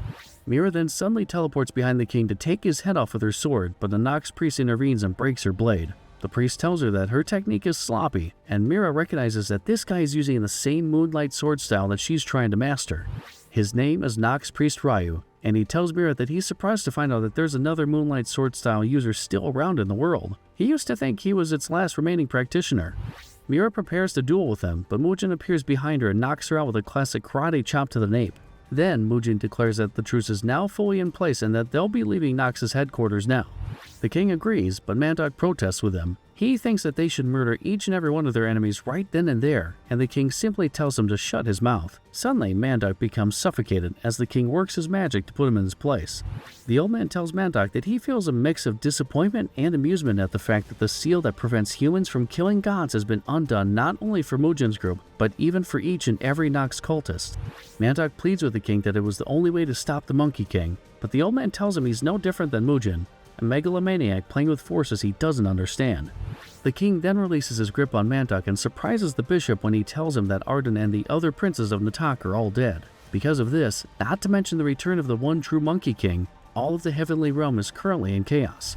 So the king tells his underling that going on an all-out war with Mujin's group right now would be a bad idea. He then turns to Judge R and asks who he is. R simply tells the king that he has no real name, just R. The king then just nods, knowing that Judge R is not letting on who he really is. Back in the present, we discover that Sujin and Mansak have broken out of the hospital. It turns out that Mujin put her there in the first place and tried to pump her full of drugs to keep her sedated. But, as he can tell from the wrecked hospital room, he should have sent one of the judges to guard Sujin. Hindsight is 20/20 and all that. Still, Mujin decides not to pursue Sujin right now, since he's sure that there's no way Sujin will be rejoining Nox after betraying Mantok. He then recalls how he felt when he faced the king before, and he knows that the old man is unusually dangerous. Regardless, Mujin's absolutely happy that his machinations have given him a lot of new assets. For one, he has the Monkey King on his side, not to mention that the Oxen King has also entered the fold. There's also the fact that Mujin now has an army of both human Charyok users and bona fide demons from the Sage Realm. So everything's coming up Mujin. Somewhere else, Sujin and Mansok visit the National Cemetery where South Korea's heroes are buried. Mansok asks her what they're doing there, and Sujin recalls that Mori told her to visit this place before he disappeared. Sujin remains quiet and tries to shut Mansok's mouth by handing him a candy bar. She admits that even though South Korea is full of filthy pigs, they make some damn good chocolate. Mansok then asks his master if she fought Mori, to which Sujin tells him that she did and she lost the bout. Mansok then wonders if Sujin might have fought Mori's clone instead of the real one. When Sujin hears this, she tells Mansok that it doesn't matter if he was the original Mori or not. All she knows is that he's currently stronger than she is. Her pupil then asks if she's planning on setting up a rematch with Mori, to which she pretty much says yes, because she has to beat his ass, at all costs. The two ITF Taekwondo users then encounter a large boulder. Mansok asks what's up, and Sujin tells him that it looks familiar. At that moment, she then recalls that this same boulder was the same one that Taijin hauled all the way from North Korea and set down right at this spot. And you know what, guys? It's no ordinary boulder. Taijin actually brought it here from Soo-hyuk's hometown to serve as his gravestone after he got killed in their duel. We even see that Taijin actually acknowledges Soo-hyuk as his one and true martial arts master, since he engraved the boulder with the words, "My teacher and master Lee Soo-hyuk." Mansok thinks that whoever deserves such a headstone like this must have been an amazing person, and Sujin agrees as she pays her respects to her late grandfather. We then find out that it actually took a full month for Sujin to come back to the real world after Mujin and his group struck a truce with Nox, because remember, time moves much faster in the human realm. Within that month, we see that Mujin has discovered that the place where Nox kept him and the other judges as prisoner was actually within the bowels of Yoido Omega Hall, an event center in the middle of the city that serves as a front for Nox's dungeons.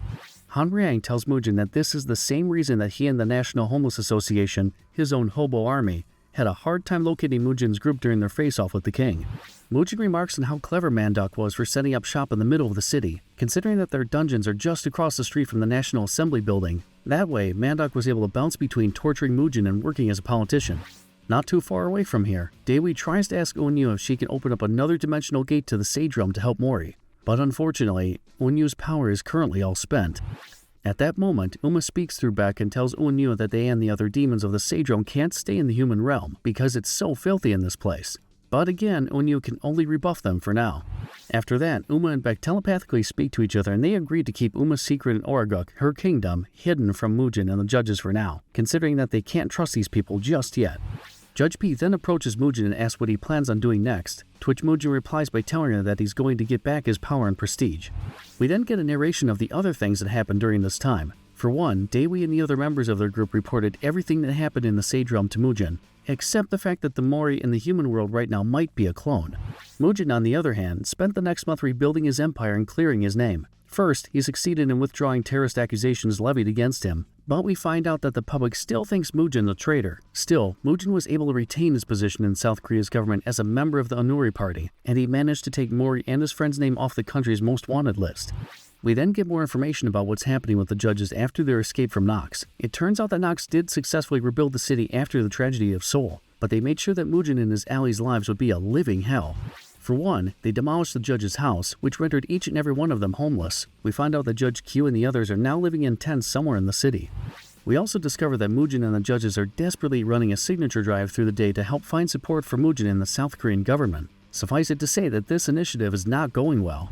Things have gotten so bad for Mujin and the judges that Han Rang even offers them to join his gang of hobos and be part of the National Homeless Association. However, Mujin and the judges might be broke as hell right now, but they still have their pride, so they refuse Han Rang's offer. Somewhere else, we find out that the demons of the Sage Realm aren't faring any better. For one, the people of Oraguk are outraged to discover that humans eat cows, which are basically their genetic cousins. They even become more furious when they discover that Korean restaurants have a bias against serving US beef. Uma finds out about this and they decide to form a cow militia that would make PETA proud. But that's a cakewalk compared to what's happening to the other demons of Sage Realm. The dragons, for example, have to desperately hide their existence from the humans, so they pretend to be public fixtures all around the city. As for the ape men of war, well, they're living the typical refugee life. That is to say, they're starving in a strange and alien place. It all comes to a head when the demons of Sage Realm start protesting to Mujin that they want to go back home. But since Onyun still hasn't recovered her strength, Judge P comes up with an alternative. She sends the oxen people of Orgok to Dagwal-young to act as their sanctuary, a region in Korea famous for its cow pastures. It works too because the oxen people love it there. In darker news, however, Mandyok continues to successfully fool the public. As he pretends to be a politician, he attends a press conference where he announces the postponement of the all-new, all-different God of High School tournament that Nox is funding. And when a reporter asks him if Mujin is still under suspicion, Mandyok pretty much condemns him in the public eye. While all this is happening, we find out that Kim Dusik has been making moves of his own, as a group of gangsters try to harass Mujin and the judges in the middle of a public park. Somewhere else, Dusik's assistant tells him that they've mobilized his crew after putting up a Sakura alert in the city. Those same guys harassing Mujin and the judges are actually high-ranking gang members under Dusik's gang called the Ice Family. They're made up of delinquents, and he sent them after Mujin and the judges to incite a riot and further tarnish Mujin's reputation in the public eye. The Ice Family then proceeds to harass Mujin and his group, but they don't fight back. Mujin knows that this is another one of Mandyok's ploys to rile him up. One of the gangsters, however, crosses a line when he tries to rob Mujin's cross pendant, but he backs off when the man threatens to kill him if he takes it. At that moment, Dusik himself appears in front of Mujin. Mujin tells him he should be ashamed of himself, considering that he is a member of the Six Sages who's becoming a lapdog for Mandyok. He and Dusik then have a tense face-off. Mujin basically calls him a piece of walking garbage, and Dusik discovers that Mujin's real name is Park Mubong when his assistant Kim informs him about it. Dusik and Mujin then square up to each other, but nothing comes of it for now. Finally, a month passes and Unyu finally retains enough of her powers to open up another dimensional gate to the Sage Realm. Yopo wonders if it's too late to save Mori, but Beck reassures him that only about 30 minutes have passed in the Sage Realm since they left it. Unyu then opens a dimensional gate, but everyone falls back when a burst of energy comes from within the Sage Realm. They find out that it's exploding, so everyone gathered in Unyu's lair begs her to close the dimensional gate. Daewee, on the other hand, asks Unyu if they can wait for a second longer. Not long after that, they see a figure coming out of the portal. At first, they think it's Mori, but they're surprised to find out that it's Sujin. Mansak notices that it's his master, so he springs into action and pulls out Sujin from the Sage Realm, and that, guys, is how Sujin was able to get back to the human world.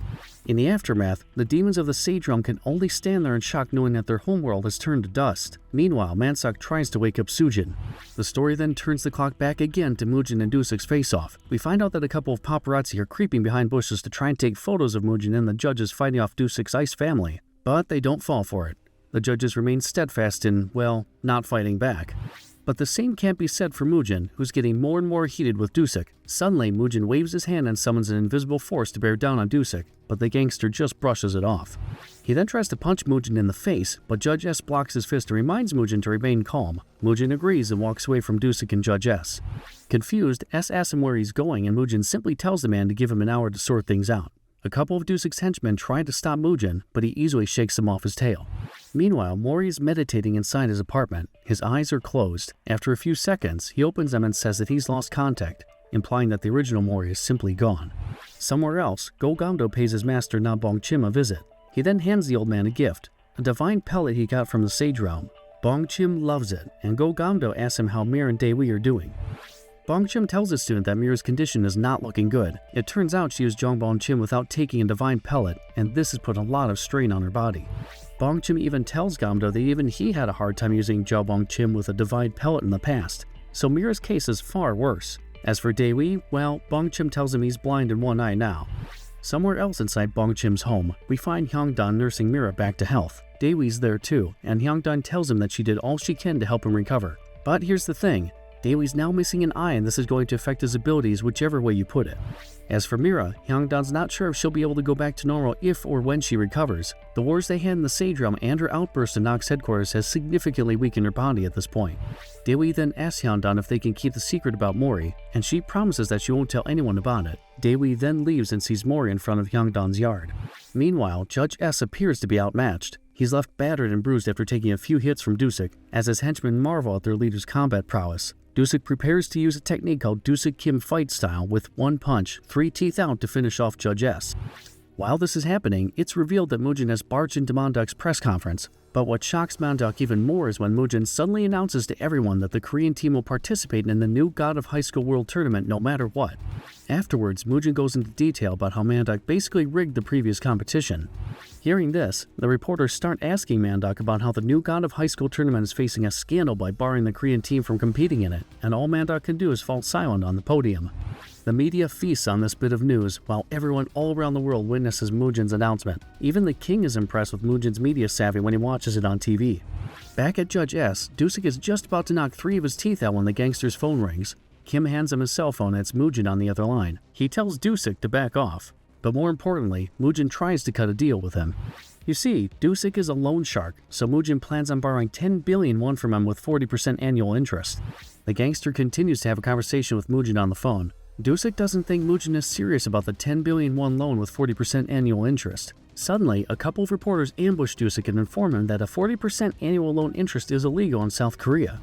At this moment, Dusik realizes that he can't sully his name in front of the media, so he then changes his tone and goes full customer representative mode on the phone with Mujin. He politely and sheepishly tells him that his company, Ice Financial, will keep in touch. They can talk about their loan options some more later. Dusik then leaves with his underlings and abandons his duel with Judge S. Back inside Nox's headquarters, Axley reports to the king that 80% of their priests all died in the sage run because Bishop Byron ate them. He also informs the king about Sujin's betrayal. The king then dismisses Axley. On his way out of the old man's chambers, however, another priest named MacDonald suddenly stabs Axley in the back with a giant sword. Axley can't believe that he's getting screwed over, much less about the fact that MacDonald now possesses tremendous amounts of Charyak that manifests a pair of imago wings. When Axley asks him about this, MacDonald simply says that some man gave him this power. All Axley can think of at this point, however, is how the same man that gave MacDonald his newfound powers must have everything under his heel. We then go back to Daewee, as he walks around the city after meeting with Mori's clone earlier. He recalls how Mori was uncharacteristically apologetic towards him earlier, as he bowed and asked for forgiveness for what happened to his eye and Mira. Witnessing that, Daewee immediately knew that the guy in front of him wasn't the real Jin Mori. He told him he wasn't sure before, but he is now that he had seen this Mori in front of him. The clone, however, tells him that he's the real deal. But this doesn't convince Daewee, and he asks the clone what happened to the real one. The clone, however, didn't answer and respectfully asked Daewee to stop insulting him by referring to him as a clone. He then bid Daewee farewell, as he wished him and Mira a full recovery. In the present, Daewee scratches his head and further convinces himself that this Mori in the human realm is not the original. Suddenly, he senses something far off in the distance. That's because somewhere in the heart of Seoul, Judge R has come face to face with Mori's clone. Clone Mori asks what he's doing there, and Judge R says that he wants to confirm something. The blonde judge then summons an orb in his hand and makes it expand to cover a huge block of the city. He reveals that it's a barrier that will prevent any human casualties, and that's when Judge R suddenly brings the smoke to Clone Mori, as he waves his arm and slashes the clone with an air attack. The air slice hits an apartment building behind Clone Mori, and he notices that Judge R is using wind-based powers. Meanwhile, Seoul's residents have no idea that there's an epic showdown going on in the middle of their streets. They just think that there's a typhoon coming in. Clone Mori and Judge R then begin their duel, as they try to gauge and preempt how the other is going to strike. Judge R pressures Clone Mori and hits him with another wind slice, which the clone dodges. Clone Mori notices that Judge R has speed on his side, and there's no time for him to hold back, because just as Clone Mori lands on the ground, he notices a swirl of air forming around here, and it suddenly turns into a huge tornado that destroys the side of another apartment complex. Clone Mori jumps away from the whirlwind, but a white arrow suddenly shoots toward his way. He's hit right in the chest, and this sends him flying through several buildings in the process. Judge R holds up his magical bow and searches for Clone Mori, who suddenly rushes towards him. To counter this, the judge uses a technique called 6 gusts of wind, which has him summoning 6 magical arrows and firing them all at the same time. Far away, Daewee feels a strange energy coming from where Clone Mori and Judge R are having their fight. We then see that Clone Mori has successfully evaded Judge R's arrows and has now transformed into his full Monkey King form. He asks Judge R if they're done here, but the judge just smiles and says he can't beat his opponent as a judge. So, Judge R channels his Charyak and he suddenly transforms. A crimson crown forms around his head and one of his eyes changes. He then hits Clone Mori with a wave of dark energy before telling him that he can probably beat his opponent as a bishop. It's then revealed that Judge R's real name is Ultio R, and he's a Nox Bishop level threat. He holds his signature bow in one hand and he's even grown a single black wing on his back at this point. Clone Mori sees this and notices that Ultio R is using 2 borrowed powers at once. Suddenly, Ultio hits him with Black Blaze. Clone Mori parries it with his Rui Jingu, but the flames manage to eat through a part of his magical staff. He then asks Ultio if he absorbed his borrowed power from somewhere else and warns him that he's going to end up like Jagal Tech by doing that. Ultio tells him that he's only half right. As the transformed judge summons a magical sword and uses it as an arrow, he then challenges Clone Mori to block his attack. as he shoots him with his glowing sword. Clone Mori defends himself by blocking the sword with his Rui Jingu, but Ultio's weapon just eats through the Monkey King's staff. Clone Mori tries to hold it off, but he ultimately fails and gets caught in an explosion. The dust settles and we see Clone Mori on the ground. Ultio walks towards him, thinking that he's won, but Clone Mori uses Gyeondaewon to summon a large cloud above his opponent that would zap Ultio with thunderbolts. Before Clone Mori can use it, however, his energy gets all spent and he transforms back to his regular human form. At that moment, Ultio confirms that this Mori is just a clone. He remarks that clones are usually just a bit more powerful than Nox priests, but Clone Mori is different, since he can channel the Monkey King's full power even for a short period of time. Ultio then tells Clone Mori that he's absolutely going to get squashed if he tries to go against the king before asking him where the real Jin Mori is. Before the clone can say anything though, a crack forms around Ultio's barrier. Seconds later, Judge Q and Daewoo burst through it. Judge Q comments on how different Judge R looks right now. Ultio then belittles Judge Q and Daewoo, telling them they definitely can't do anything to him. But Q reassures him that just like his Joker Charyok, the results of their upcoming showdown will be unpredictable. Meanwhile, Daewoo checks to see if Clone Mori is alright as Judge Q starts his duel with Ultio. First, he uses his scythe to send a long-range slash towards his enemy. Ultio blocks this with a barrier, but Judge Q puts pressure on him when he suddenly jumps and prepares to drive his scythe down on the bishop. Ultio uses his hand to telepathically stop Judge Q mid-swing and sends him flying several meters away into rubble. Judge Q instantly recovers and channels his Charyok. He summons his deck of cards and chooses to use his Black Magician technique. Afterwards, he rushes towards Ultio again and tries to hit him with his huge scythe. Ultio tells him that he doesn't notice anything different about Judge Q this time around, but then a barrage of razor-sharp playing cards suddenly shoot toward him and slice him up. Judge Q then chastises Ultio for cheating his way to gain more power before attacking again. He switches between slices with his magical cards and the scythe, and for a moment, Ultio seems to be on the ropes.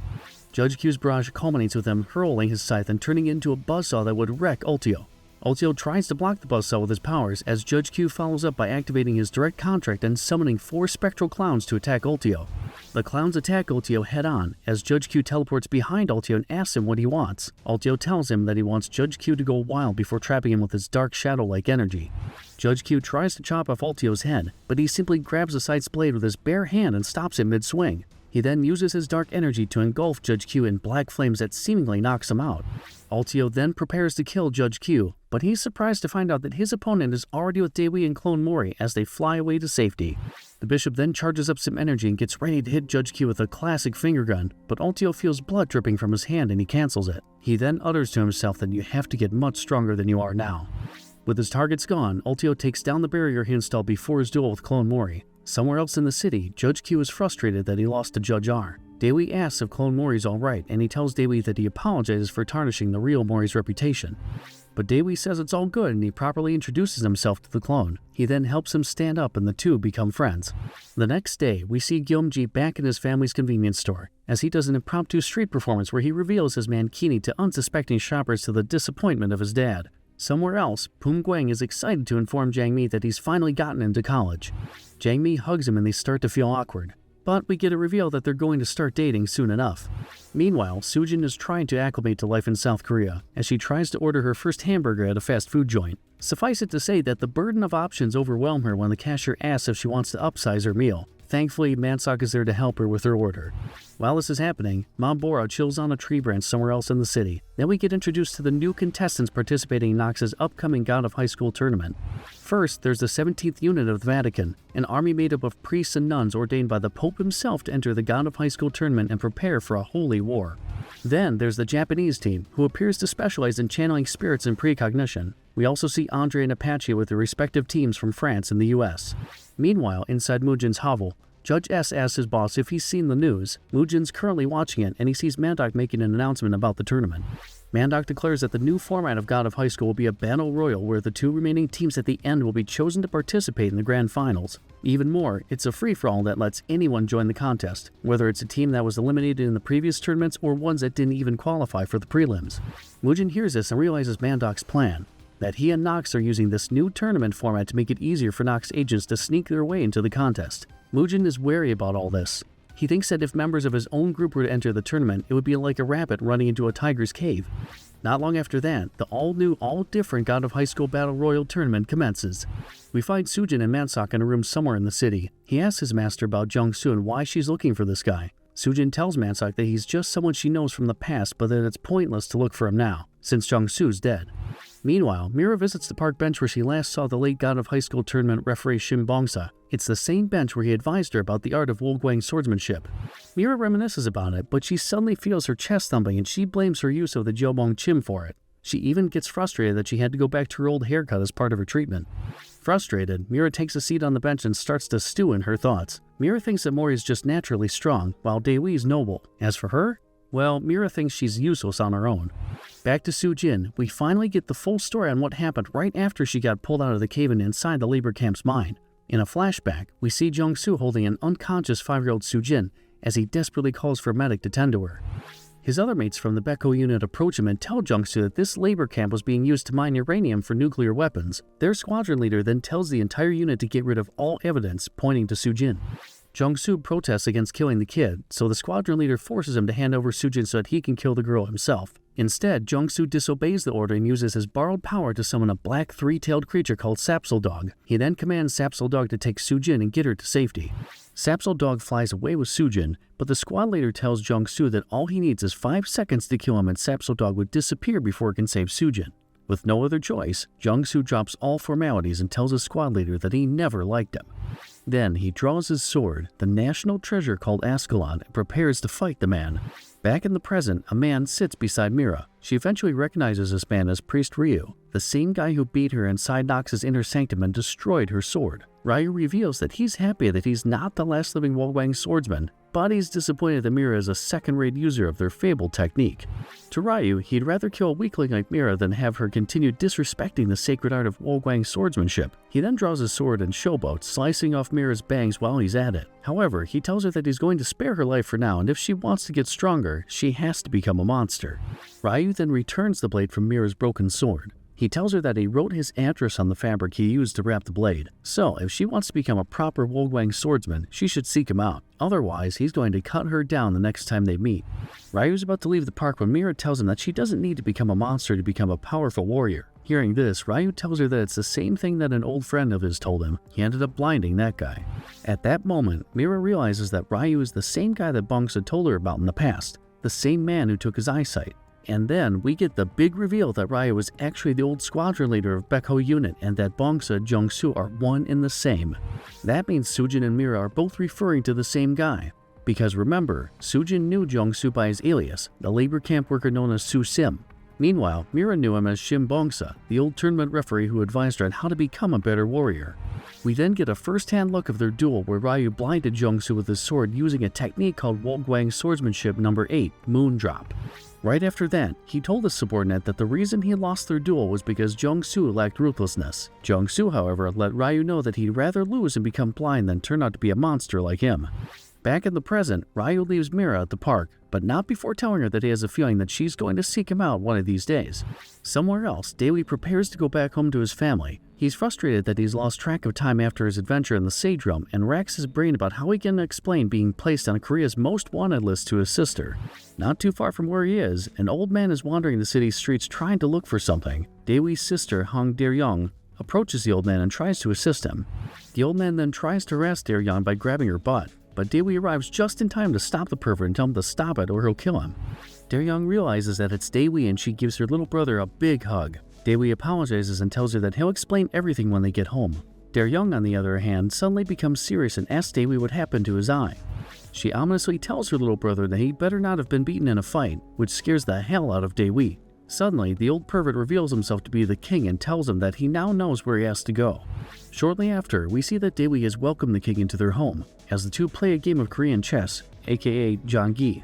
The old man apologizes for taking out one of Daewee's eyes, but he thinks that the king is working an angle here. The king then tells him that he only did it as a show of power, to convince Mujin and his group to back off and cement the truce. The king then admits that he does feel bad for doing that to Daewee, so the karate master tells the old man that if he's really sorry, he'd let Jin Taijin go. The king then tells Daewee that he likes him, but there's no way he's going to let Taijin out of his grasp. To the old man, Taijin is just too dangerous to be allowed to go unchecked. He even admits that he wouldn't be surprised to find out if Taijin was an actual god. After that, the king then asks Daewee if he'd be willing to sit out the oncoming war between Nox and Mujin's group. He tells him that Daewee's skills are not up to snuff, and this war will be more than he can handle, so it would be best for him and his sister to just leave and stay out of it. Daewoo says he'll think about it, and the king takes this as an invitation to lecture the young man. He starts blathering about how Daewoo is being naive, and just like in their game of Jiangyi, he can't succeed in this war. Well, Daewoo makes the old man eat an entire humble pie just a few seconds later when he starts handing the old man checkmate after checkmate in their game of Korean chess. In the end, the king shuts his trap and bids his leave after Daewoo absolutely humiliates him. Still, the king tries to intimidate Daewoo by telling him that he shouldn't be involved in the war, and the only reason he's warning the young man is because he likes him. With the king gone, Dae-ryung approaches her little brother and asks him if they can talk. Daewoo knows what's up, and just a few minutes later, he's down on the ground after Dae-ryung defeats him in a spar. His sister tells him that he's gotten weaker. She's disappointed that Daewoo is not living up to his potential regardless of being blind in one eye and previously being on Korea's most wanted list, but she's not here to gloat. It's the opposite actually, because this just makes Dae-ryung all the more focused at giving Daewoo the guidance that her little brother needs. To do this, she tells him that she's not going to neglect Daewoo anymore and forbids him from ever fighting again. Somewhere else, Clone Mori is inside the real Mori's apartment and finds that it's empty. There's not a single piece of furniture in it, so Clone Mori decides to blow the real Mori's entire savings on renovations. He ends up turning the apartment into a nice, cozy room and thinks that the real Mori will be pleased about this when he returns. Meanwhile, Mira gets home to her uncle Deok-chung and cousin Sumi. They're happy that she's back, but they get into a little argument when Deok-chung suspects that Mira has been causing trouble out there. While all this is happening, we find that the king has returned to Nox's home base. Mandok greets him and asks where he's been, to which the king replies that he just went out to stretch his old bones. He then walks past Mandok, who has a grim expression on his face. We then catch up with the Oxen King Uma as they explain how they used to be one of the Sage Realm's 9 kings. Nowadays, Uma has become a half-ghost embedded inside the Barbadian Pacho. They then explain the mechanics of what being a half-ghost entails. Uma now has the ability to touch or use things in the mortal world. They can possess anybody they want, and in the end, Uma tells the readers that being a half-ghost isn't so bad. Well, except for one thing. Ever since coming back to the human realm, Beck has removed all recollection and acknowledgement that he's now sharing a body with Uma's soul. Uma always tries to get his attention, but Beck has just been ignoring them ever since leaving the Sage Realm. Uma doesn't hide the fact that they're in love with Beck, so the Oxen King starts to wonder if Beck has a wife in the human realm. That evening, Uma sees Beck having a dream where he has a flashback of his dad. And it's not a sweet dream, because the death of Beck's father was the first experience he ever had that made him understand the true meaning of mortality. Uma becomes concerned when Beck starts talking in his sleep, saying that everything is over once you die. The next morning, Beck heads over to the local library to do some reading. Uma stays in his room and takes this chance to rummage through his stuff to get to know him better. Later, at the library, a green-haired girl invites Beck to hang out. He agrees and they sit in front of the library. The girl notices the X-shaped scar on Beck's face and he tells her that he got it from a previous trip. Suddenly, a group of delinquents tries to harass Beck. They start talking trash, but Beck flatlines a couple of them with a solid left straight. The surprised delinquents tell him that they haven't even started to challenge him yet, and Beck replies by telling them whoever moves first always wins. The delinquents prepare to attack Beck when an old man named Sang-mok arrives on the scene to confront Beck. Beck tries to punch Sang-mok, but the man catches his fist mid-strike. Sang-mok then reveals that he's brought an entire army of juvenile delinquents with him to deal with Beck. Meanwhile, Uma's frustrated that they didn't find anything about Beck after digging through his stuff. As if it was destiny, a box falls from Beck's shelf and Uma discovers his dad's broken baseball bat. Suddenly, Uma senses that Beck is in trouble, so the Oxen King rushes out to meet him. It's kind of a false alarm though, because we immediately discover that Beck has absolutely obliterated Sang-mok and his army of bullies right there in front of the library. Beck then tells the green-haired girl that he's going back to the library, but she calls for him before he can leave. At that same moment, Uma has just arrived to see the green-haired girl professing her love for Beck and asking him to be her boyfriend. This, of course, makes Uma jealous, but the Oxen King celebrates when Beck refuses the girl's offer. The girl then asks him if it's because he already has a girlfriend, to which Beck says no. But Beck tells her that there was someone that he wanted to protect in the past. This same person gave their heart to him, but he ultimately failed to protect them and they died. Uma knows that Beck is talking about them, and what the Oxen King does next is one of the most romantic scenes in God of High School. Hearing Beck's words, Uma possesses the green-haired girl and speaks to him. Uma tells him that the person he was referring to might still be around and that they're probably hoping he hears them. Beck knows that it's Uma and tells the Oxen King that he'll keep that in mind. The two partners then go home. Later that day, Beck checks his closet to find that Uma has repaired his dad's old baseball bat. He stares at it and sees Uma standing behind him. Beck smiles, and from that moment on, he starts acknowledging Uma's existence again. Their experiences also give Beck a renewed sense of wonder, and now he's decided to live his life along with Uma instead of burying his nose in books. Sometime later, Lee Hyungdan pushes a stroller inside Seoul Station's underground passage. There are a lot of homeless people inhabiting the passage, and it's revealed that each and every one of these people is a member of Hanryeon's National Homeless Association, his very own hobo commune. Hyangdan approaches the door at the end of the passage. One of the guards mentions a key phrase, which the toddler inside the stroller completes. They then get waved into the room. Inside, Hyangdan sees that Hanryeon's men are running a new business where they publish and sell celebrity magazines all around the city. Hyangdan and the toddler walk past him until they reach a large yellow tent with a signboard that says President's Office. Hanryeon greets him, and it's revealed that the toddler Hyangdan has with her is actually Eun-yu, who has since reverted to this form after expending her powers inside Nox's headquarters during their escape. Hanryeon asks Hanryeon what's been going on with her master, the sage Na Bong-chim, and she informs him that he's currently closed his clinic to focus on researching Bong-chim with the divine pellet he received from Go-gamdo. Hanryeon then asks Eun-yu about Mujin's whereabouts, and she tells him that he is out in Sokchon investigating the sinkholes that have been appearing in that area.